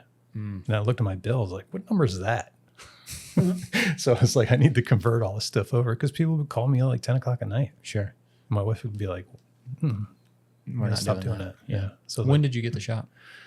6 years ago. 6 years. Yeah. So I traveled a lot. Like I was either doing stuff for home or traveling. So So when you say travel, like you were on the road. So where did you learn? dude, we did a rebrand for Cummins, all their repair shops. Yeah. Yeah. I went from We got a chunk of that. Tampa Yeah. to Seattle. Oh no shit. Yeah. We did it down the East Coast. It was a shit ton. Dude, we were stopping The red everywhere. stripe. Mhm. Yep. Yeah, we smoked this. I did all of New Mexico. That's no wrap. Was it just polished? Well, it's black. It's never been unwrapped, so of course it looks brand new. Oh, okay. You know. I gotcha. So just recently got rid of your Focus. So you plan on getting I sold it like this month. you planning on getting something else? That's like a whole No. 20-minute No? Not long gonna thing happen. about Ford Focuses. I'm sorry. Yeah. That's all right. No, what I was looking at before was we were looking at those. You were telling a story about the corrugated trailers. Oh, yeah. I'm so sorry, dude. and I hijacked you. That was guys. like 10 minutes ago. I know. Go Like, back to and it. I'm still thinking about. You got to go back to it because it's Ford worth Fiesta. looking at. Yeah. But so with those, I claim to have the world record for fastest wrap on one side of a 48 footer. On a 48 footer? Yeah. Hour and a half. Yeah. Look at that crap. We do them in about 53 minutes. No, you don't. Yeah. By yourself? I'm I'm by myself. Yeah, we can do it by ourselves. But it's about 5 minutes a panel. Yeah. You can are you talking about on a corrugated trailer or on a straight rail trailer? I had them all Pretty much the same. Yeah. Liquid lamb pre-mask or sheet lamb? Sheet lamb. Sheet lamb. Yeah. But they were all different. Look at them. That sucked. That's not bad. So When you don't know what's pulling in, it's bad. yeah, because then you don't. Well, not once you get a system for it, right? I Yeah. mean, it's like anything else. Yeah. But so where did the commercial stuff come from? Where did you? Because you had to learn. You were doing color change You know what? stuff. Yeah, no, kind of. With the trash trucks, I took the job working with Jeremiah Brighton. Yeah. Remember? Yep. He brought me on to do those with him. Okay. I didn't even know how to put up a piece of die cut Okay. with pre-mask on it. Right. That's what I was saying. I was at like- some point you got to figure that out. You Yeah, gotta yeah. get your strokes in. Yeah. So I was watching him do it, and I had my dad with me at the time. So you were with Jeremiah. Yeah. So he brought you on to it. yeah. Okay. So And how did you two know each other? Because he's from Vegas, right? no, he was in Knoxville, or he was in Tennessee. Tennessee. somewhere. Yeah. Okay. I think he moved to Vegas for a little bit, but I don't know if he did. No? One of his maybe his brother did. main dudes was from Vegas. Yeah. Brandon, I think was his name. Josh he's worked with his brother a few times. Jeff is that right? Yeah, Jeff. I don't know Jeff. What's his last name? Brighton? Braden. Brighton. Yeah. Nice guy. Actually, Yeah. he just took over Josh Shalano's GFX. He Yeah, just took that's over. He just took over his shop. Josh just moved. So He just called me asking about like those reverse rivets. yeah. Yeah, he's like, "Hey man, they want me to You ever done those? bust them, and they're we the didn't talk worst. about it." But They're the fucking worst. Yeah, they put the rivets from the inside of the trailer. So if you can imagine like what that would look like on the outside, and just like the trailers that come down that have like those ribs, and, Yeah. but the rivets are poking out. So you got to cut every single one of those things. It's a nightmare. No thanks. It's terrible. I pick and choose my jobs. Yeah. There's nothing wrong with that. But you took on the garbage truck thing. Yep. No commercial experience whatsoever. Pretty much. You were just like, I can hold a squeegee. I'm like, I'll learn. I can do it. Let's go. And it's a trash truck Yeah. at the end of the day. You know what I mean? So if it's... We were laying down 3 panels of color and then going back over with the die cut. So a significant part of the trash truck. It wasn't just like a little. No, it's the whole side. Yeah. No way. Yeah. So were you cutting in like because I just seen Troy and then they were doing some, and it's like there's pretty in depth. Like there's some, Yeah. know, They're not easy. They're no. dirty Yeah. to start. So you got to clean them. And the hours that you had to do them were between when they weren't in service. sure. So you were showing up at 6 God, and the smell was probably the worst. and you were working till 3 in the morning. Ugh. So 6 to 3 every day. So you cut your teeth on garbage trucks. Yeah. I'm surprised you went back to commercial after that. So when I was with Jeremiah, we did a bunch. And then he called me up. He said, we got more. He let me do it by myself. That's cool. So that trust was right there. You know, it was really cool. He was a good guy. Yeah. Yeah, a lot of people talk highly of him. I just really just knew him over social media, so I didn't really know him that well. But Yeah. I know that. It was from those trash trucks. Then we did XPO trailers. Have you ever seen those on the road? 1,500 units. Yeah. When they shipped this craft, they were shipping them on pallets. Yeah. It was We did them in Virginia. Yeah. And we were at one of their places up there, and it was in January. So it was snowing. Oh yeah. And we had the ugly stick that we had to put up there and measure. Oh yeah. The guy had to come out and be like, okay, that's good. It looks good. Let it roll. Yeah. Yeah. Yeah. Were you doing tractors too? No, I never did. No. I never touched those. So we got really lucky. We got the Charlotte location, and they had an abandoned building out back, like just an empty building sitting there. They had bought the location and the building next to it, and like it had probably 15 bays, and most of them were pup trailers. Oh, nice. A big portion of them were pup trailers. So it was like they could wash them, stage them. So we'd have. No, we didn't have that. Dude, it was. You finished with one, you pulled it out and brought in the next wet one. Oh, it was. Dude, it was amazing, and it couldn't have worked any other way though. I mean, as many units as it was 1,500 units. So I mean, it was a lot of work. And were you guys doing removal, or were you just doing the white stripe, We were doing a stripe and like a cover up or whatever? And then, we were doing a cover up over the blue. Yeah. And then we were just laying the XPO in a big old sheet on top. Yeah, same deal. Yeah, and it was those things were rough. Like it was not a. Yeah. And then wrapping the back doors too. Yeah. Yeah. Oh, yeah. Yeah. So it was there's no way that those would have got done, because other locations they were talking about, like it was like, you know, they called, they were like, how the hell are you getting these things done so fast? No, we're just. Yeah. Well, because you had them staged. They're They right. weren't wet. No, they weren't. We were inside. It was. I know towards the end, Dude, we didn't even have heat.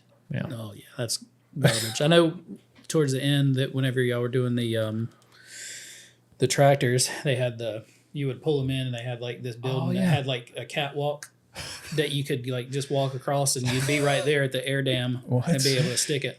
They had these graphics on the air dams, and they literally had a 40-foot catwalk that you would like pull it back, like it had 2 things on each side, and you would pull them back, you'd back the truck in, and then lay this catwalk across the front. You just walk out and stick it, and it'd take maybe 15-20 minutes to do a Yeah, because tractor. otherwise, what are you doing?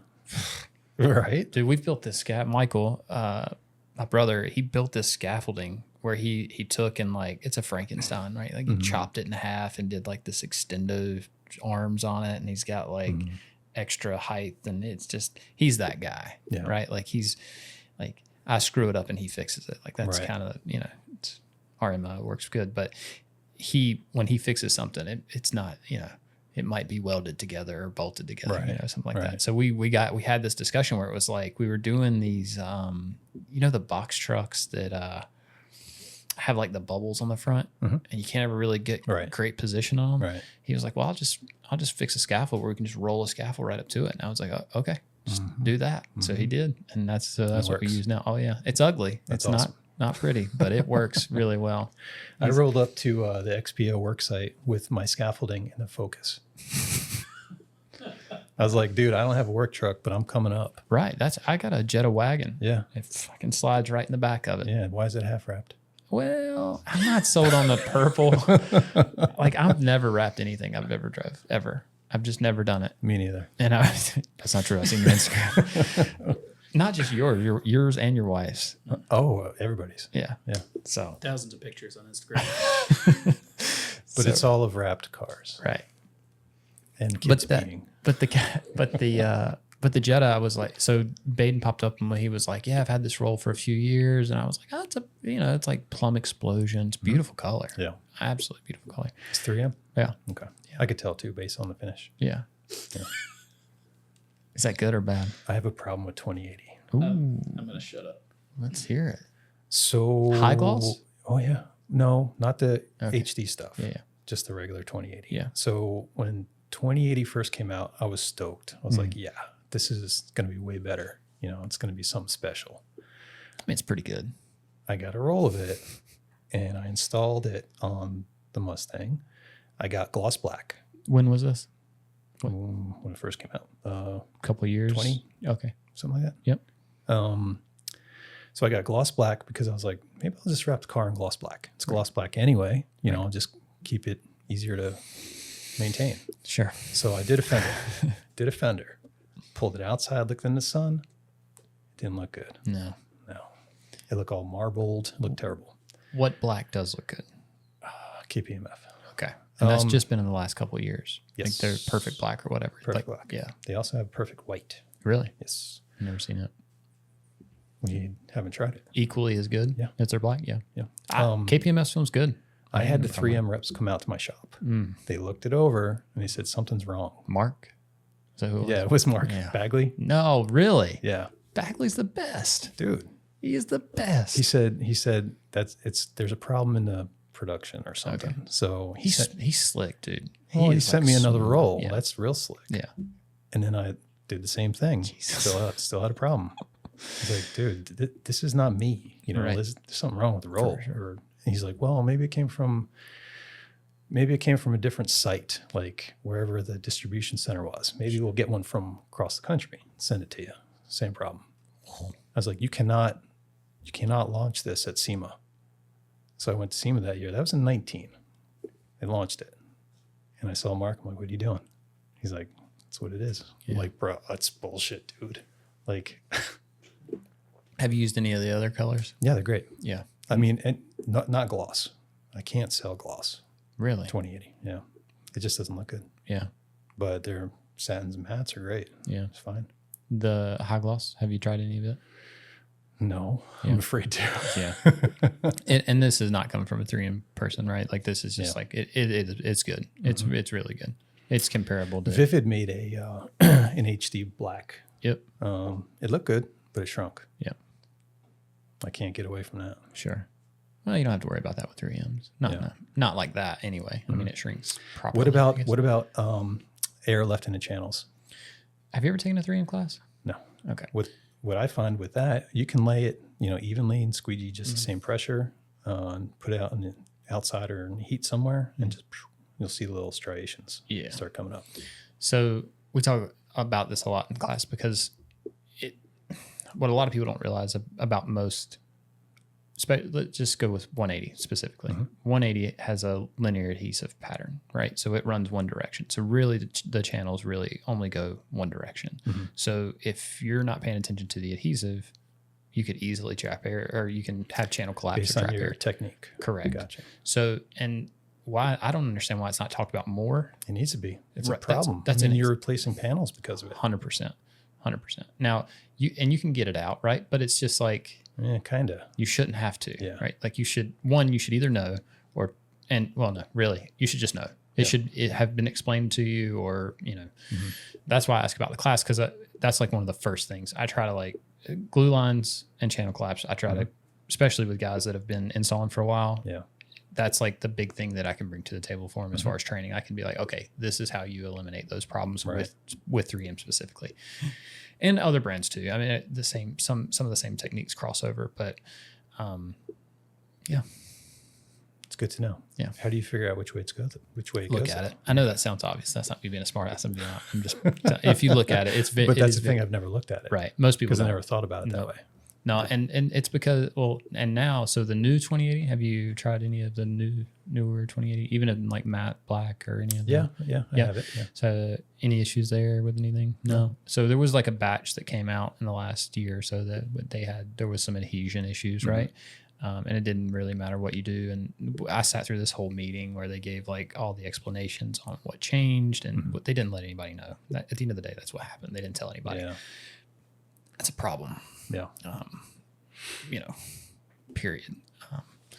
But you remember when Avery first like really started pushing that low initial tack was like, it was everything. Oh yeah. It was everything. Yeah. But there was, and even Arlon went through a phase where they would like talk about like time-based adhesive. It needed time to set up. Yeah. It's kind of a similar thing, right? Like it requires a certain amount of time, and there's pros and cons. Time to or that. pressure? So initially, so everybody says it's pressure sensitive, heat activated, right? Like that's kind of everybody will listen to that. But let's say you do a hood, you're sticking a hood, you run across a problem where there's a piece of dirt up underneath the adhesive that you didn't catch right away. You haven't trimmed out the hood yet. 9 times out of 10, either you're going to pull it off and throw it away, or you're going to let it go. Right. Generally there's no in between. With a time-based adhesive, you have a little bit of time where you can go back in there and you can address issues like that.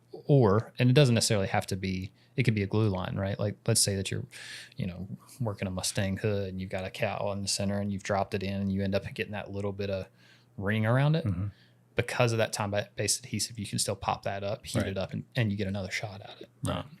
Those would be some of the pros. Cons, if you're not used to it, if nobody's told you, you just assume it's not sticking. Right. And so like when you go to just pop up a little piece and the whole, half a hood pops up, you're confused. People are freaking out. And you're doing twice the work. Yeah. and that's really important because like the big push over the last year with 3M has been, it's all about speed. Yeah. We want you to be able to work faster, do it quicker, and get it down. Yeah. And so when you have issues like that, that's not properly communicated. It's not a good. Yeah. It's not a good. And look. efficiency is key too. I mean, that's pretty much what I base my workflow on. Yeah. And it goes from where you're putting your trash to how fast you're getting back or off paper or off film or whatever. Like everything is time sensitive. Sure. So with detailing, I mean, anything can run into the business and, your car shows up with all this dog hair and it takes 12 hours. Right. But if you have a system for everything, you get a hood done in 10 minutes. Sure. No for problem. vinyl. Oh yeah. Yeah. Absolutely. I mean, you'll run into this, like we run into some issues, especially on commercial stuff where, truck comes in filthy dirty. Right. Now we got to add that extra time in, and most people would say, well, and I'm going to like, Brett Knott, are you familiar with Brett? Yeah. He's on social media all the time. He's posting stuff and he's kind of falls like in that doer space where like, it's like, you charge for that. Right. You make sure that if there's any extra work, you got a business to run, you need to make sure all that shit sounds good. And I get it. I really do. If I've got a good customer, right. And then their response to that would be, well, are they really a good customer if they're bringing you a dirty van? And it's like, yeah, they really are a good customer. Yeah. They got 10 of them. Yeah. or 20 right. or 50. You know what I mean? Like, so it's like at times like you just, okay. And does mess up the system. But in detailing, I'm sure it happens all the fucking time. Yeah. Like you don't know. No, it's like a real curveball. Yeah. Like, and the managing expectations, I would assume that a lot of that with vinyl, your ability to do that probably came from detailing because managing expectations and detailing's got to be a nightmare. Yeah, and what's crazy about how my business is run is that you're getting a new boss every day. Sure. So if you don't have a fleet, you're dealing with onesie twosie people, and they'll bring you 1 or 2 things at a time, but they're a different person every day. So the whole customer service aspect that came from the fitness industry, it makes it easier to explain things to people. And if you can talk to people, then you can pretty much do whatever you want. Sure. And they'll understand it. That'll get them in the door anyway. Yeah. I mean, you can't be a hack. You know what I mean? You can't just be a good talker and smooze them over. Quality stands for what you can do. Right. But to be efficient with it too, I mean, if you could turn a car over in a day or two, like, wow, that was really fast. This other place I went to before you took 2 weeks. I'm like, well, they didn't know what they're doing. Sure. So, but I'd rather make more money in a day, instead of just by being efficient than, taking too much time because I don't know what I'm doing. So it's just, there's so much more. It's interesting to it. because on the graphic side, vinyl, I say graphics, but wrapping or decals, whatever, commercial racing, whatever, 100% agree with you. For some reason, when it came to tooling, like we completely, like, I don't know.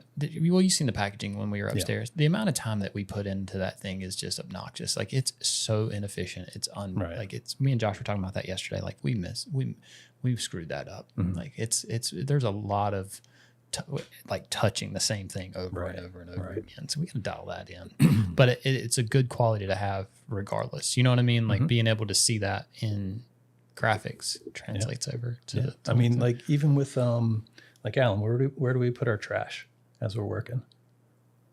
Usually on the floor, but you got to sweep it up to a trash can. Negative. Wrong answer. Scraps of vinyl as we're going and cutting panels out. Where do we put it all together? On the car? Yeah. Correct. So we put it on the car. You get another piece you cut off on the car on that same piece, and you're just building this one piece. Sure. So when you're done, just take the piece off. Yeah. Instead of going back on the floor later, I'm picking up 27 pieces of the scrap. It's the worst. It is the worst. You don't want to touch dirty floor anyway. No, and it sticks. Yeah. So then you got to scrape it. And and then you're taking time to do that. It's the worst. I don't want to do that. Me either. It's a waste of time. Yeah. When you don't have to, right? Like if you've got some sort of process to where you can keep up with it as you go. Yeah.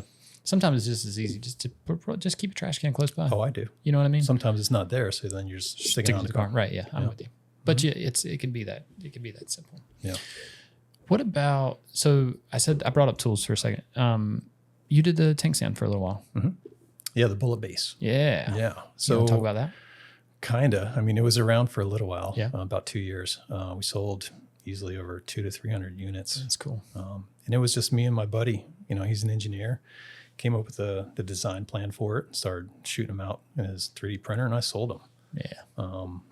And that's it. We had an Excel spreadsheet that we both could look at. And just keep up with the. Yeah. So that's how we were doing that. That's cool. He would print them out, and then we got to a point where I had to go pick them up, and then ship them out. Was he local? Kinda. He was in Durham, so he was about 40 minutes away. Oof. So we ended up cutting that out, so he would get more of a percentage because then he was going to ship them. Got it. So I didn't have to deal with that anymore. So we made it more mainstream. Yeah. But the time it took to print one out was like 10 hours. Not cool. No, it's a lot. Yeah. So what was cool though is I had a map in my shop, and I pinned every town or city or state that it was in, and there's a lot of pins. So it looked pretty cool. No, so when people come in, they're like, "What is this thing?" That's such a good idea. Yeah. We might have to adopt that. 'Cause You that's definitely should. That's a badass idea. Yeah, it's a good marketing tool. Yeah. But now it's covered with Hot Wheels. Well, are you a Hot Wheels guy? This is. Kinda. Yeah. I mean, when during COVID, like people were looking for dumb shit to do. Sure. So collecting Hot Wheels. That's what you got on. Any real particular reason why? Was there like a certain one or something that? Well, the RTR stuff. Okay. Yeah. So since like, but when you say Hot Wheels, I imagine like this, like that scale. Oh yeah, it's definitely the 164 scale. But you go to Walmart, pick one up. Sure. But it got cool when it started to become my work. Right. Getting put out. 100%. Yeah. Different ball game. Totally. Yeah. And even like I like them. I can't. Is it 1/24 when it goes up in size? Is that right? Yeah, it should be like that size. Yeah, this size. Yep. Yeah. Those are the best. Mm-hmm. They're the best. Oh, you know what's cool? I was actually wrapping those.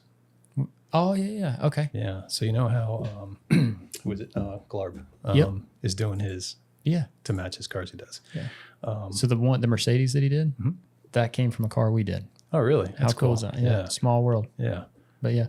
First time I talked to him, that was what we talked. Like that was the. Talking about that. Yeah. It was a Hendrick. It was a 9 car, the Hooters car. Oh, cool. Yeah. I mean, he did like a rusted out version. It's kind of like of course he had to go that he glarbed far. it up. Yeah. But it's a badass car. Yeah. And then the diecast was even cooler. Yeah. So, anyway. But it's common. I say it's common. It happens like quite a bit in the NASCAR scene. So like, I don't know. I've probably wrapped several thousand of them because it's like if it doesn't make sense for them to do a like a full run, they'll bring it in, and it's the worst, dude. There's a guy, Scotty Banks. That's what he does. That's like his side gig. Like he everybody in the Cup Series knows that he's the guy. Like if you're going to do a short run, so they'll go to Lionel and they'll buy whatever cars aren't selling. They'll bring them in and he'll Really? Yeah, That's his cool. That's his gig, is a side gig. Well, he's a sunglasses guy. Oh, really? Yeah, like so he sponsors. Like he worked for like Wiley X for years, and like so he would go down to the pits and handle all the sunglasses. That's pretty deal. cool. Sorry. Anyway, go ahead. Oh wait, models. So speaking about models, You're wrapping models. yeah, only because I was designing big cars. Okay. So those are for Mustang Week. So Mustang Week is a one time a year event down in Myrtle Beach. Right? Here we go back to Mustangs. So my I'm not that big of a Mustang guy, but well, I am. I'm yeah. So that's my brother had a '95 Mustang. So every summer Went to Myrtle Beach. went to Myrtle Beach. It was a big part. Like it was a big deal for us. So Last year the 5 what years was he going? Oof. 2004 to 2012 probably. Okay. He might have been just before I got there. Maybe a little sooner or later, a little after, but somewhere I know between those two, that was like our big. Yeah. So Mike Clay is the guy who used to run it. He brought me in to detail cars for him. So they would do like a one-off Mustang Week edition car. That's cool. And they would use a dealership down in Charleston. So Palmetto Ford, sales guy's name is Tony Barrett. He's a good guy. So Tony and Mike would get together. They would design a car, and then they would unveil it, at the beginning of the week. So like a full size car. Like yeah. So and that was the car for the week or what? Like that was like the Mustang Week car. Tony's a master marketer. Okay. That car was for sale. Ooh, You could buy it. that's cool. Yeah. So when it got unveiled, it had a price tag on it. So you could buy that Mustang Week edition car. For that year. Yeah. So it was like, oh, that's smart. Yeah. That's good. He's brilliant. Yeah. He That's crushed that. that's where I met Vaughn. At Mustang Week. Yeah. So Shut I went up. down. That's cool. I went down to do Mike and Tony's car to detail it. Vaughn was there introducing his RTRs. He had never put a production RTR out. Got it. What year was that? 13, I want to say 12 or 13. So he's been doing production cars since for 10 years? Yeah. No way. Easily. Yep. That's cool. I didn't realize that. So when Vaughn was there, I was doing Mike and Tony's car, and then I saw Vaughn's car. I was like, "Hey, who's cleaning your car?" He goes, "Nobody." I'm like, "I am." So I did, and then you can look back. His personal car? I know that the sounds RTR like a production car. Okay. It's the one they're gonna now market and sell. Okay. So So they would bring you all the way down. They would bring you to Mustang Week to detail a car. well, yeah, because they would give me a discount on being a sponsor. Okay. So it's a big moneymaker for them to have sponsors. Sure. So anyone who shows up is paying $2,000 to $3,000 to set up a booth on Friday and Saturday at the show. So I met Vaughn there, and then that's kind of how that started with that. So I knew him for a long time. So you were detailing his car before you were wrapping his car. Oh, way before. That's cool. Yeah. Yep. So when Mike saw that I was starting to do vinyl, he's like, "Dude, come down and do a Mustang Week car." He's like, "I have this in mind. I want to see if you can put it down." So I was like, "Okay, no problem." All I did was laid a set of stripes on a brand new car, and I would go down to Charleston and do it at Tony's place, and then the car would get shipped up, and then we would unveil it. And I wanted to be the guy to pull the wrapper off, Yeah. So like Mike and Tony did that for like a year or two. And then as the cars got more in depth, they started to give me more creative freedom. That's cool. They just said, "Do what you want." So I would create these cool things that nobody even thought of, because following body lines or picking out weird colors and stuff like that, but still staying within the realm of Do you have some? warranties. Do you still have some? Do you have these on your Instagram? Of course I do. I put up so many pictures, bro. I'm on it.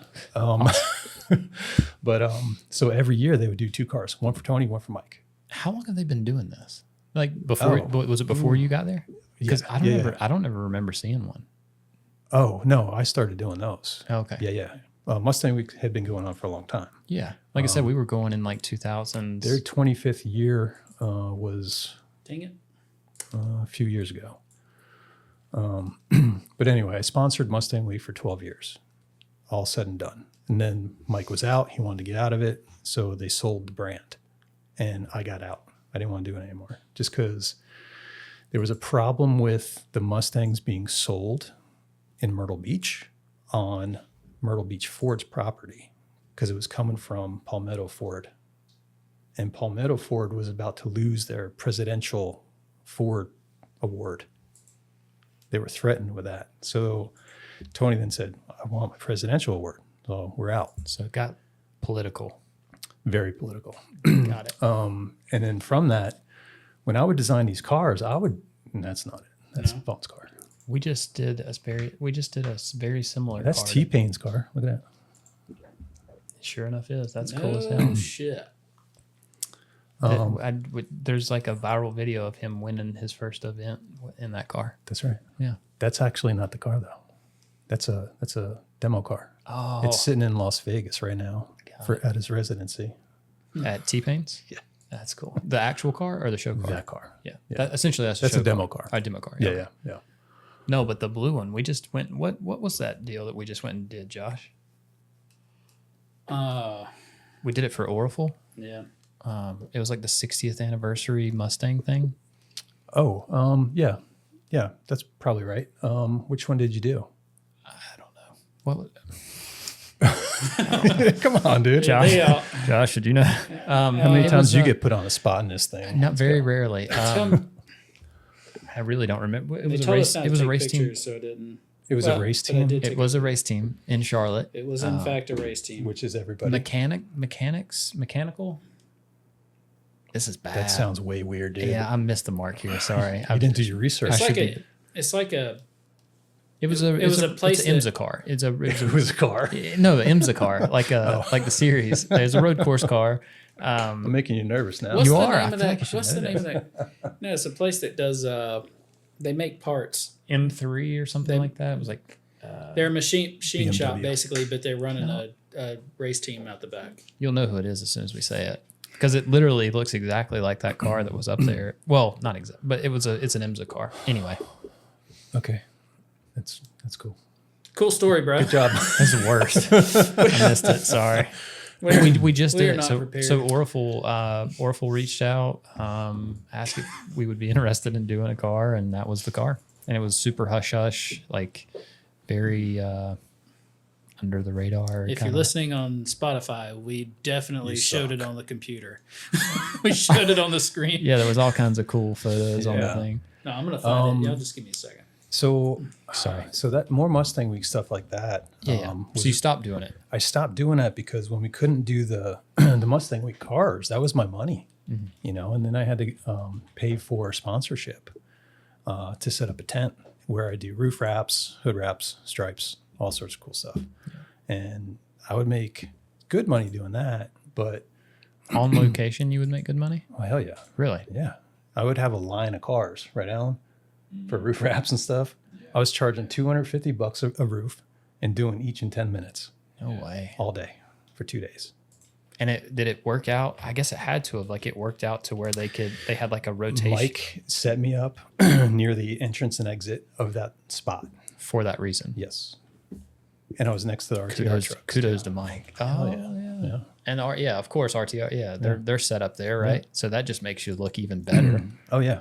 I mean, like you look like the king down there. You're sitting on. Yeah, that's awesome. So when they stopped doing the Mustang Week cars, the money went away from that side. I mean, I'd made $3 or $4 grand on doing those cars. Yeah. That paid for my week. We brought the family down, all that, and everything was paid for. So that was a cool event for you. It was great. But Yeah. then they took cars away, and I couldn't afford it. Sure. It made no sense to shut the shop down. Right. All right. Don't. So now you haven't done that since. So when Mike left Mustang Week with his crew, because it was originally 5 guys, they just wanted to have an event. I've never thought of it like that. You know what I mean? It is. It's not corporate. You know what I mean? Yeah, there you go. That's the GTD. That's the new one. Multimatic is the Multimatic. name. No. Told you it was. A Yeah, weird that's what we name. did them for. We went in, so have you ever done IMSA cars before? Mm-mm. They suck because they've got the chassis, which essentially is the greenhouse, and then but everything else is off the car, and then they slowly put the car together, and then they take it apart one by one, and you got to wrap each individual piece to match the other. Well, that's how RTR works. Is it really? Yeah. Ah, it's the worst. Makes sense. Kind of. Well, these parts I'm sure are structurally sound. No, Okay. no, they're not. Good to know because mine aren't either. No, They're in-house carbon right, made. Yeah. Yeah. And they're super flimsy. Yeah, And good luck. jagged, and just At least you only had like 2 things to line up on that door defender though. well this time. So that was a big thing that they talked about, was that they've been done in the past, and like it was not Off. good. Yeah, Right. way off. Like, and they showed us pictures. It was funny because we were walking down the lobby, and they have like all these glossy, like beautiful, Sure. 4x8 photos that are just blowing up in your face, and they're like, yeah, look right there. Right. And it's like, ooh, Yeah. ooh. And as you're walking down, it just like gets worse and worse. And it's Yeah. like, yeah. And I try not to dog anybody's work just because, I've done some fucked up shit too. So I get it. Yeah. I've seen this car. It's But awesome. so like you Yeah, see, those things right there. The back was a little bit. you see, So keeping that straight was the hardest part. Yeah, and all of those stripes line up from the deck lid to the C post to. Well, they should. Yeah. but you see that I know we didn't do this one, because if you look at the duckbill there on the back, the rear spoiler, underneath the rear wing, that little pooch out, you see that little diamond right there, stuff like that. They would point that out, and they would say, we don't want that, whatever that is, make sure that doesn't happen. Gotcha. So they were pretty critical. I mean, you can see, look at the white stripe from the fender to the. That looks so good. It's not even close, right? Like, it's like, what happened there? But I mean, again, Well, it's going to have to happen because you got such a bulge at the top. It's not going to line up. yeah, ours didn't look like that. It lined up, looked good. So, We overlaid the stripe, in case you were wondering. of course you did. I would have recommended that. I would have suggested that instead. I'm not doing just it cut it off, otherwise. Yeah. Cut it off. and So just moved it not around. only does RTR have like really cool drift cars, but they also do special project cars. Okay. So have you heard of the Mach-E 1400? Yep. I did it. The truck. No, the car. Oh, maybe I haven't heard it. I just seen like they did this. right, I say thought that I again. seen. Sorry, I thought I I got seen hung up on a something. picture of it. It was like a matte blue. Well, they're all matte blue. Oh, Yeah. All that whole genre of the new wraps are all matte blue. matte blue. Yeah. Well, it looked like an electric vehicle, but it Oh, it is. It's an F-150 if we're talking about the switchgear. okay. I thought that's what you were referencing. Okay. Well, Forget what I said then. so switchgear is an F-150 that they souped up. They built custom fenders to it, all that sort of stuff. The first time I wrapped it, the program sat for a little while, and then it got sent to Ford, and they showcased it there on site at their headquarters. Got sent back. We rewrapped it, and then it got shown off, and that's kind of what's on it now. Was it a Pikes Peak deal? No, What was it? Just a custom build? custom build to show what our Oh, that was RTR the, can like do. one of the show. Like, okay, I got you. Yep. But it has that style of wrap on it now. Oh, okay. So talk about like trying to make those lines straight on a wide body, Sure. it sucked. Probably a nightmare. But the Mach-E 1400, it's a Mach-E, you know what the SUV is? Yep. It's that, but it's 7 batteries. I think I seen it. You posted a picture No, I didn't. for sure. Which one? It's been wrapped 5 times. So yes. I seen it earlier. I was gonna ask if it was the truck, because for some reason the front end looked like the It is. It's very similar. Similar, okay. Yeah. This thing. But when they unveiled that car, it was that style. That was cool. All of that white and red is all knife This is list. the best picture you could find. I know, it's horrible. It looks like you took it on a Go on my calculator. Instagram. This is just a hot mess over here. Hang on. I bet there's a better one on his Instagram, if I had to guess. Hold my So beer. fun story about that car. It's been wrapped 5 times, but the public has only seen 4. Wait, 3 of them. Got it. Here we go. Yeah. That's a badass car. Yeah. So another guy that we're trying to get on the podcast is the guy that works for Ford that designs these things. Oh, really? Yeah. Okay. I've got guys too, but the RTR dudes, I can get them in. Yeah, that'd Oh, be yeah, cool. Absolutely. That'd be sick. One of them's 18. That's even better. I think that's awesome. I want to talk to all of them. Like, I just think it's neat I want to slap them in the face sometimes. for sure. Is it the age gap? No, it's just Okay. the not understanding of what's logical. To like rap? Yeah. He's a designer. Yeah. Doesn't know anything about rapping. He designed not Forza. What game was that? Assetto Corsa. I think so. Yeah, he designed wraps in that game, Okay. and that's how Vaughn found him. And then That's kind of cool Or way to maybe get found. yeah, he graduated high school and he came out to RTR, started working. That's cool. Yeah. So he works in the graphics department? Yeah, and he tries to get his hands on vinyl. I slap him every time he tries to Yeah. touch it. So annoying, dude. You need to do the opposite. You need to get him in there with a squeegee in his hand so he can see how this stuff actually goes together. Yeah. Oh, well, of course. Well, we did that with Adam LZ's car. So when 3 years ago, it was Adam LZ's first time or first year with RTR. And Hayden came up, RTR graphic design guy, came up with this bunch of triangles fading from orange to yellow or whatever it was. He was trying to follow body lines with the triangle bases. Oh, okay. And then when you lay it on a car with wide bodies, there's no way it's going to land on that body line. So he threw a fit. And then I had only done one side of the car. He threw a fit. I said, Hayden, go back to the drawing board. Let's try this. More mosaic. You know, don't be specific with it. Yeah. He did that. We printed a whole nother side of a car. I laid it down. He's like, I don't like it. I'm like, okay, let's try this instead. 4 times we did that. And then that's how we came up with the design. But it took me, that one right there, it took me to getting in his ear to figure it out. Is that a fluorescent yellow on the front? That looks bright. Yeah, it's printed. Is it? Yeah. It's beautiful. Yeah. What kind of printers they running? You know?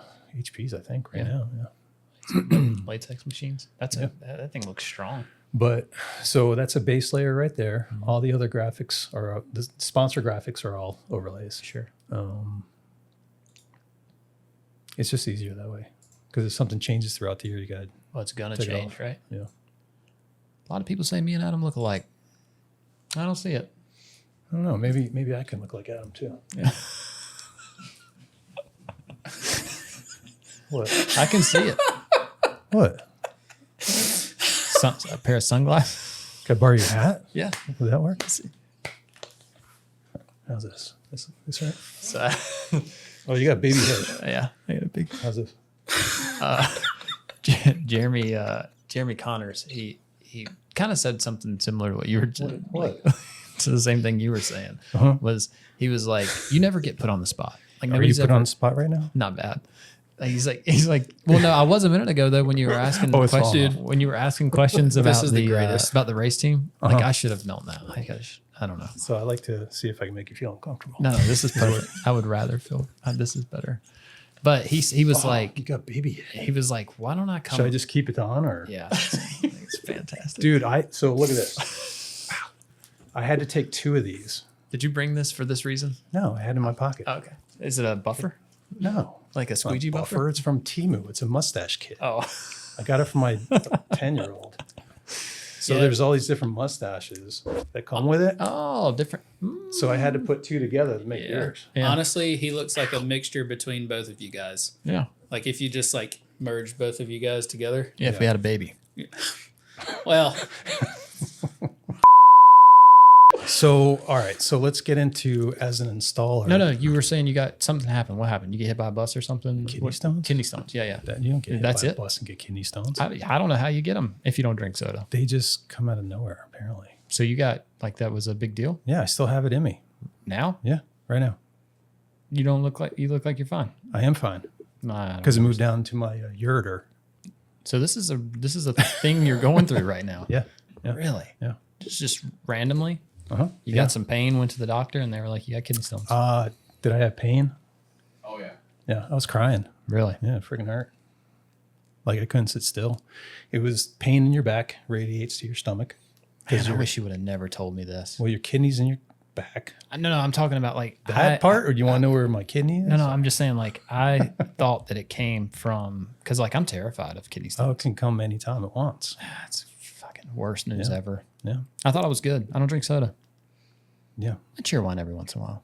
I don't even drink that. That's gross. Cheer wine is fucking So delicious. Southern Dr. Pepper.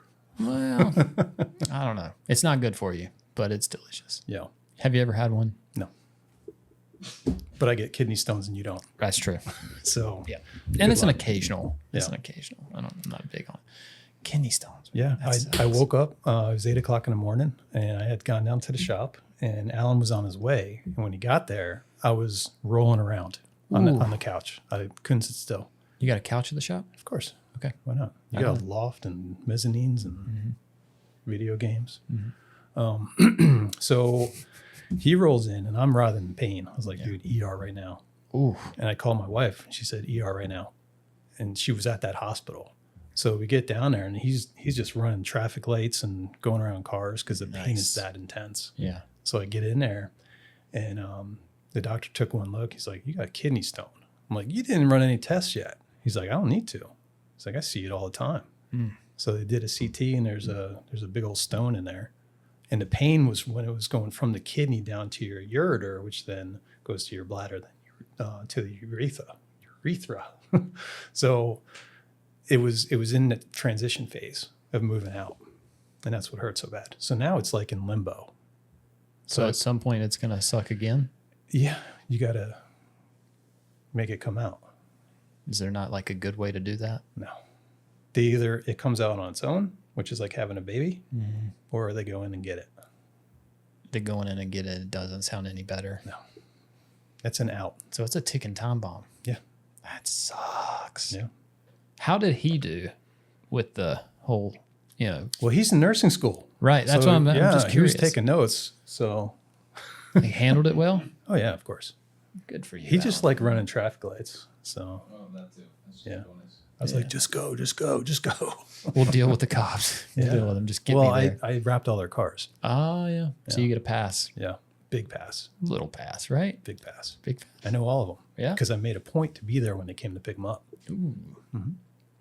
That's probably a pretty good gig too then.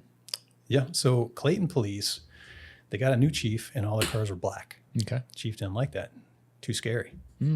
So Chief wanted white cars, but he didn't want to buy new white cars. So I Let's wrapped go. the whole freaking squad. Full wraps? Yeah. And loose decals. Yeah. Yeah. Which were another shop had printed those Okay. somewhere in Minnesota, I think. So they got sent to me, and I charged extra to put those on. But I charged $2,800 a car It's pretty on a good. fleet. Yeah. So you'd think And better pricing for fleet. Yeah, but they're I would- black. But then I would upcharge. Yeah, and they're black. Yeah. And then I'd upcharge for the graphics to go back on. Sure. And talk about systems and efficiency. The cops worked 5 on, 2 off. So I had them bring in their car when they were the night before they were all off. the same car? Chargers, Durangos, and Explorers, Okay. and one Mustang. Of course, Mustang has Had to be there. Mustang. Yeah. Probably the only reason you done it. Probably. Yeah. Yeah, Wanted that's the cool. Mustang. Yeah. I get it. So they would drop the car off the night before they had the 2 days off. And I have a BMW mechanic next door. I paid him to remove all the equipment, just like push bars and lights and stuff like that. And then I'd come in and wrap. I got the car finished in 2 days for the officer to come back and go back on duty. So 0 downtime. They love that. Loved it. Loved it. Yeah. Yeah, that's cool. So we just I'll go up and I'll teach classes in Nashville, and we just had a student come back for a color change class. It's pretty common if they come and take class. It's not uncommon for them to come and take another class. But this in particular one, his name's Ryan. Awesome guy. Listens to the podcast. So shout out Ryan. But he works. Does he have a mustache? I don't know if he like I think he had like some Or like, big eyebrows? Which is it? shaved head, so he looks kind of hairy everywhere. But he works for the county. He works whatever county Memphis is in. He works for that county for the police department. So he wraps all their cars and does all the window tint, and pretty cool. Yeah. Like it's a full. That's his job. And he goes in, great benefit, state benefits, and so. But they paid for him to come to school for efficiency. They wanted him to get make sure that he's operating at peak performance, and so it was kind of cool. He was one of the only students we've ever had to talk into testing. Generally it's the other way around. They come in and they say we want to test, and we're like, well, you're gonna fail, so You're not ready. don't do that. But he was the other way around. He was like, I kind of feel guilty because they're paying me to come here and take the class not for the cert, because you know the way 3M works is you get your preferred status, which is like an accreditation. It's not really it's like an individual certification. Right. Then it's like a separate process to get your business certified, you know. So it's like he kind of felt guilty, like, yeah, I don't really know, you know. And I was like, dude, you're good. Like you deserve it. Like you should test. And so he had to like call it in and like find, like, make sure it was cool. And like, it was like a whole thing. But yeah, it's, I like to touch on those things because it's like people don't think about it being a job. Right. Like, you know, you go to work for it. Most people that I know in the industry are like, they're passionate about it. It's what they do. Like you know, your life, there's a lot of, you know, your life that revolves around wrapping. Yeah. Clearly. I mean, you've wrapped your cars, you know, a bunch of times. You do it for a job. Yeah. I mean, you do it for for a business, you know what I mean? So there's a lot to it. So it's kind of cool, but it's in the same token, like you doing that for the county. I mean, that's a 28 car. That's a hell of a lick for, you know? Yeah. And you're doing it in 3 months. Yeah. Like nice. Yeah. And they're not stressing you. Right. You know, if you want other work, you do other work. Yeah. So they would just cool. let you fit it in. Yeah. Yeah. Yeah. That's cool. The commercial side of it's pretty wicked too. Like as far as like being able to do that. So are you traveling much anymore? I mean, sorry. No. Yeah. When I got my shop, that's why I got it. RCR. I didn't want to travel anymore. That's like the big travel account. That's my only travel account. Only travel account. Gotcha. Specifically. Yeah. So when you're doing jobs, I gotcha. Okay. So it's like we didn't ever really need a shop. Like we technically don't really need this place. It made sense for the tooling and stuff and for this. Right. But most of the time we're going other places. So we're on the road constantly. Yeah. You know. I mean, I will travel, you know, but I tried not to. Yeah. As much anymore because I was away a lot. Sure. So what's the ratio like for you for commercial versus color change? Probably 50-50, really. Really? Yeah, it's kind of weird. Like WrapMade and Neighborly has come in to do stuff. So that stuff shows up from time to time when you least expect it. Yeah. It's kind of like cool fillers. Yeah. That's the way I would always look at them. Yeah. Yeah. WrapMate, we haven't done a ton with them, but again, it's kind of cool when it pops up. You don't really expect it. Yeah. They don't pay enough though. No, they don't. But they eliminate a lot of the headache too. Yeah. You know but what I you're mean? still dealing with the customer. I hadn't really had to deal with them much. Not really. Well, they drop it off and pick it up. Sure. But I mean, like that's the extent of it. Like I'm not trying to sell them on anything. Right. But if there's a problem. Sure. Yeah. You got to smooth it over. Oh yeah. And they're not paying you for that. No. Which is what happened on the last one. Yeah, it sucks. Yeah. Where are you at with the Ford program? I'm not Thoughts in on program. Oh, okay. No, yeah. Really? Yeah. Thoughts on it? I mean, absolutely. It's really cool. Yeah. I know Justin said the consistency and efficiency is going to be there. It's going to be laid the same way regardless, but they're different hands, so I don't know if you're still going to have failures from time to time. So it's got to be dealt with, but really awesome though otherwise. Yeah. Yep. So you think it'll be something that you implement? You think you'll be part of the program if it makes its way to North Carolina? Yeah, absolutely. Yeah. Yeah. 100%. Yeah. I'm excited about it. I want to get some more. Seems like, I don't know. SEMA last year is when it launched. So it seems like it's a slow roll here. Yeah. But if it's as good as he says it is, should be exciting. Yeah. It's ambitious. It is. For sure. Yeah. It's aggressive. Yeah. And we talked about it about, there's been other people that's tried it. Right. But they do have a good team. So I don't know. We'll see how it shakes down. Yeah. I just don't know. I don't know. Jim Farley's the CEO of Ford. Okay. He and Vaughn are buddies. Really? Buddies. That's so cool. Yeah. He's a race car guy. That's good to know. Yeah. Do you know who he's related to? Chris Farley. Really? Yeah, it's his cousin. That's funny. Chris Farley's brother, like I've seen him doing some stuff here lately. Like that's kind of cool. I think it's exciting. But that's good to hear that he's a car guy. I mean, that makes sense. Yeah, look at his posts on Instagram. He's always in a car. Really? Yeah. That's interesting, dude. I haven't thought about the CEO of Ford lately because after, COVID, that was like it rattled that whole industry. Like I didn't know what was going to happen. Yeah. And Tesla's made it interesting too. Like they've kind of changed the game up a little bit. You know what I mean? Like kind of more direct to consumer, and Oh yeah. I don't know how that's going to shake down. It's still like it seems rocky. You know, I was reading like Elon wanted to go direct to consumer, didn't want to do the whole dealership program or everything, but evidently that's illegal for a manufacturer. For a car manufacturer to go direct to I consumer. haven't thought about that. It's weird, right? Yeah. Yeah, so like they're constantly like trying to manipulate like how they're going to their customer. Yeah. So it's a strange thing. I don't have a great grasp on it, but yeah. Speaking of COVID, how'd you do during COVID? COVID was tough for us. I asked that question, so here we go. Let's try that again. Stash up. If you're gonna ask So how questions did in you here. do through COVID? COVID was interesting for us because racing, is a big portion of our business. So we had to we did show cars were huge for us. So we went from doing pretty much as soon as COVID really set in. Change the camera. As soon as COVID set in, it was one of those things. Oh, it wasn't even on right, was it? I was just gonna let you roll with it. Sweet. When it set in and it got serious, it was like they eliminated practices, so there was really no need for a backup car. Right. And then they eliminated show cars because there was nobody going to shows and showing off cars. So essentially, a customer where we were doing 300 to 350 cars a year for went immediately to like 100, 100, maybe 120 cars a year, something like that. So it was challenging. We had to start looking other avenues. We got a little bit crazy a couple times where we like did some FedEx programs down in Georgia in the middle of the summer. I don't really Outside? Yep. I'm not real sure why. weird. Yeah.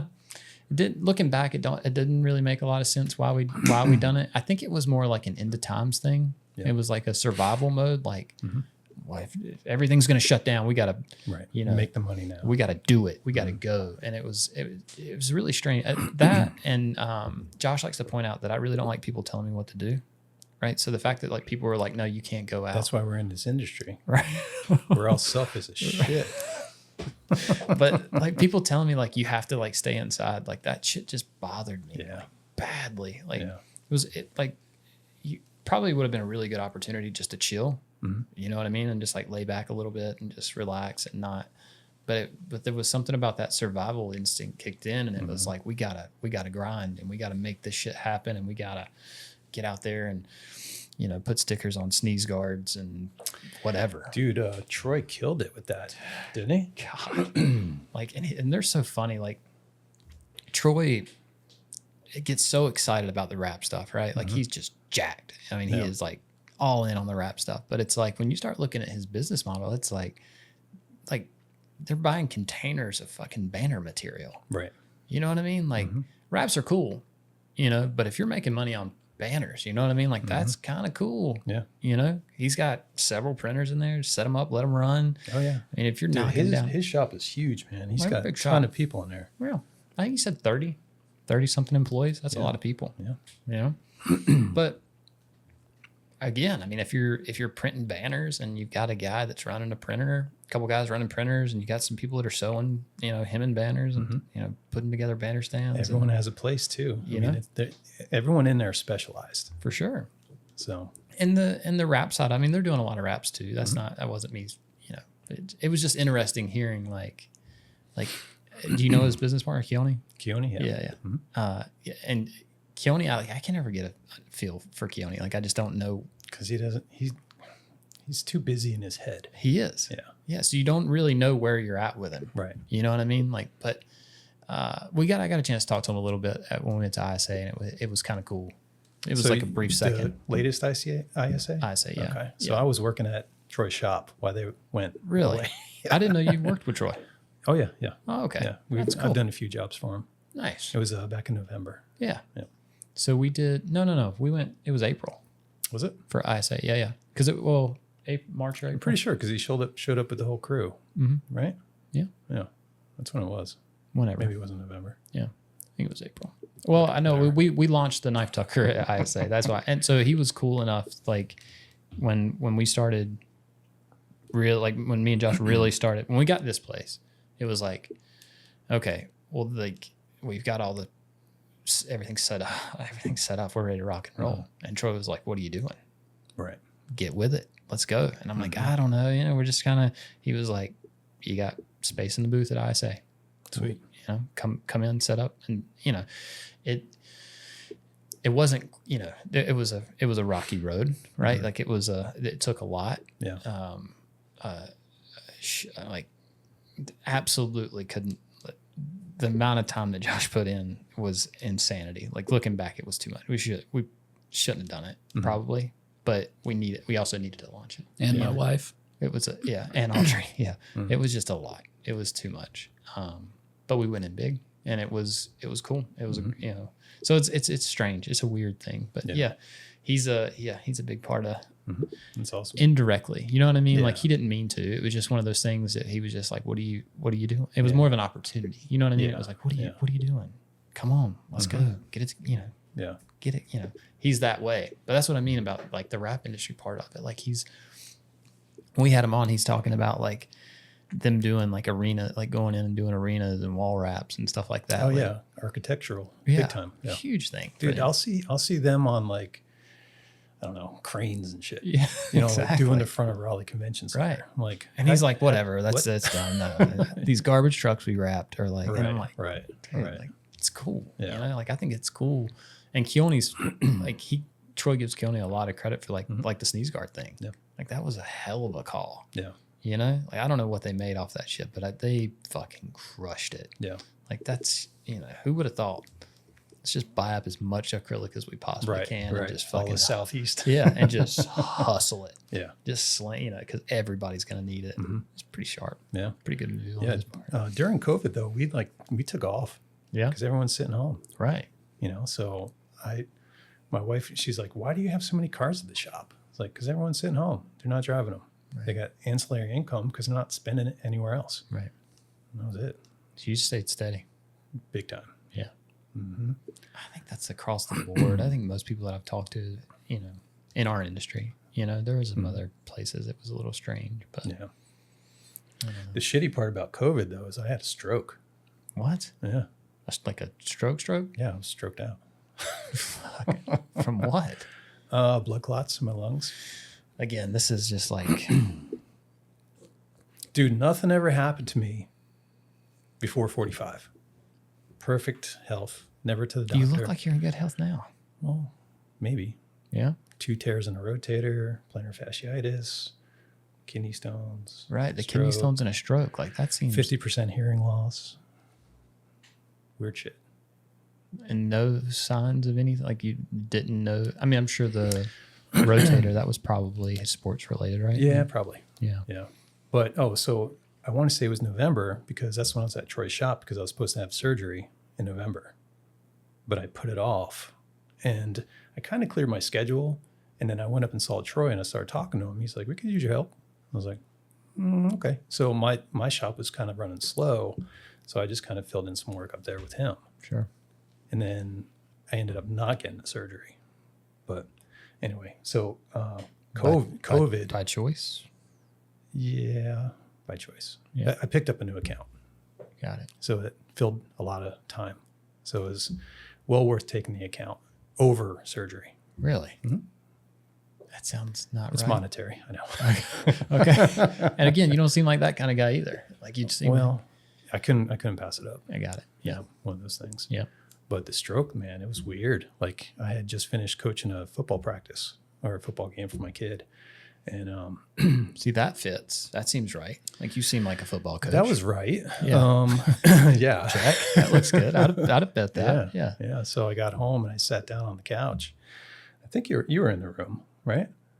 Yeah. You were in the room. So Alan was in the room. Trish was in the kitchen. That's my wife. And something just came over me, man. It was weird. Like just everything stopped working on my left side. So I go to get up and I couldn't get up. I held onto the couch and I was stumbling to go upstairs. And Trish was like, "What are you doing?" I was like, "I don't feel right. My body's not working right." I was like, "I'm going to go lay down." She went, "Raise your arms." Ooh.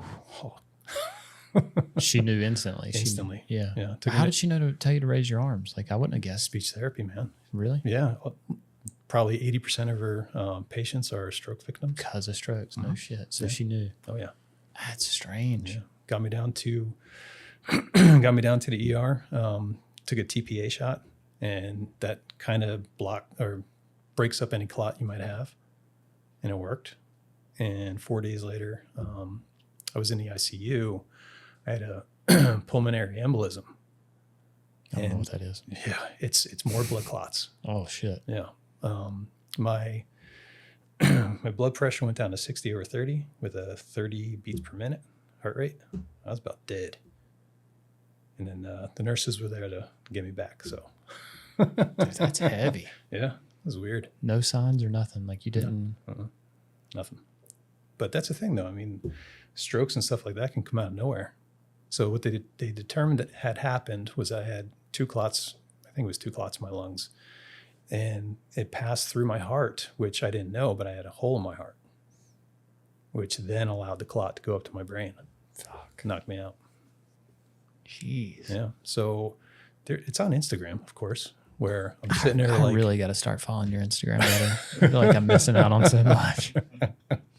race cars and strokes, you know, all that sort of shit. I'm more interested in the race cars, but Well, strokes are cool. no, they're not. No, It sounds scary as Yeah, fuck. Yeah. But it was during the time I was doing those cop cars. So they knew what was going on. And he said, take whatever time you need. I was like, I might need all the time because Sure. I don't know if I'm going to get function back in my digits, you know? Damn. So I did, thank God. But That's wild, dude. mhm. So, I mean, where are you at with it now? Are you just I'm kind of, fine. yeah? Yeah. Life's good. Everything's good. Mhm. No concern of a reoccurring stroke. Well, it can't happen because I had heart surgery. Oh, okay. Yeah. I had So you did have a surgery. oh, yeah. Okay. I had to close the hole in my heart. Well, you said something a minute ago that made me feel like, well, you were saying like there was another procedure that you were supposed to have, right? Oh, the shoulder surgery. So, okay. I thought that was your stroke surgery that you were talking about. I totally missed that. I was in my I head. have a lot of problems right I'm now. sitting there like you're a literal ticking time bomb. Like this is dangerous. Like Yeah. I don't know if our insurance covers this. If you fall out, you know. Do you This have is my scary. social security number? I feel like we need to scan something. This is scary. So I have a CT scan coming up next week. yeah, and See it'll if the count stone's still in there. for the stone. Yeah. Yeah, but everything else, you're like after like you got heart surgery essentially. Yeah, that went good. Yeah. Patched fine. you back up. Yeah. I was in and out. Really? Mhm. Wasn't bad. You got a cool scar or anything? No, I wish. No, it's like No. Some in. nurse came in and shaved my groin and they went through a vein and popped Fixed a it. little piece of mesh on your heart. that's heavy. Yeah. 45. Mhm. Stuff starts just falling apart. I have one of our customers. He told me one time, he was like, first it's your eyes. He was like, that's where it started for me. He was like, I just lost a little bit of my sight. And he was like, then every fucking thing started falling apart. Yeah, absolutely. I have floaties in my right eye. What is that? Have you heard of those? Uh-uh. It's where your sclera. I don't know if I need to hear this. Jesus, It's you're already where- scaring the shit out of me. Like 35, and I'm yeah. like, Jesus. It's where fall apart. your sclera is kind of like it's the front part of your eye, the white part. When it starts to disconnect from your retina, then there's little dots that you see. So I see dots. Like if it's a clear day, like the sky or the ceiling, if I look at something the same color, I see these little things just kind of moving around. Yeah, I think I see those. No, you don't. No? These things look like little squiggly lines. They're like, squiggly lines. Yeah. They could be dots or squiggles. but I don't see it all the time. Because you're looking at stuff. If you look at white walls or blue sky, Yeah. you should see them. Yeah. If you have them, it's only in one eye, not in both. Can't do anything about it. This is like it's like a trippy feeling, like it's like a weird like psychedelic looking thing. Is that like yeah. That's it. Yeah, I don't know. Sucks. Sounds like I got it. Sounds like you got it. I don't know if that's good or bad, but it doesn't. Like I said, it doesn't. Does it affect you negatively? Like, is it a bad thing? It's annoying Yeah, more than anything because I don't want to see that. sure. Just hanging out there. Yeah, It sucks. No pain or like long term. Oh, God, like no. thing. Yeah, that's good. Just a big worry when you first see them. You're like, what the hell's that? I guess mine's been happening for so long. I think it's been like that for as long as I can remember. It might not be the same thing, but I don't go to the Do you doctor have it in both regularly. eyes? I don't know. You'd find out if you did this.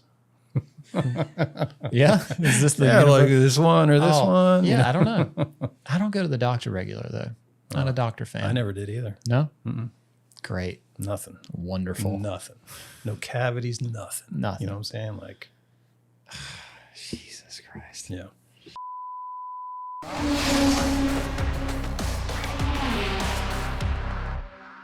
All right, let's go.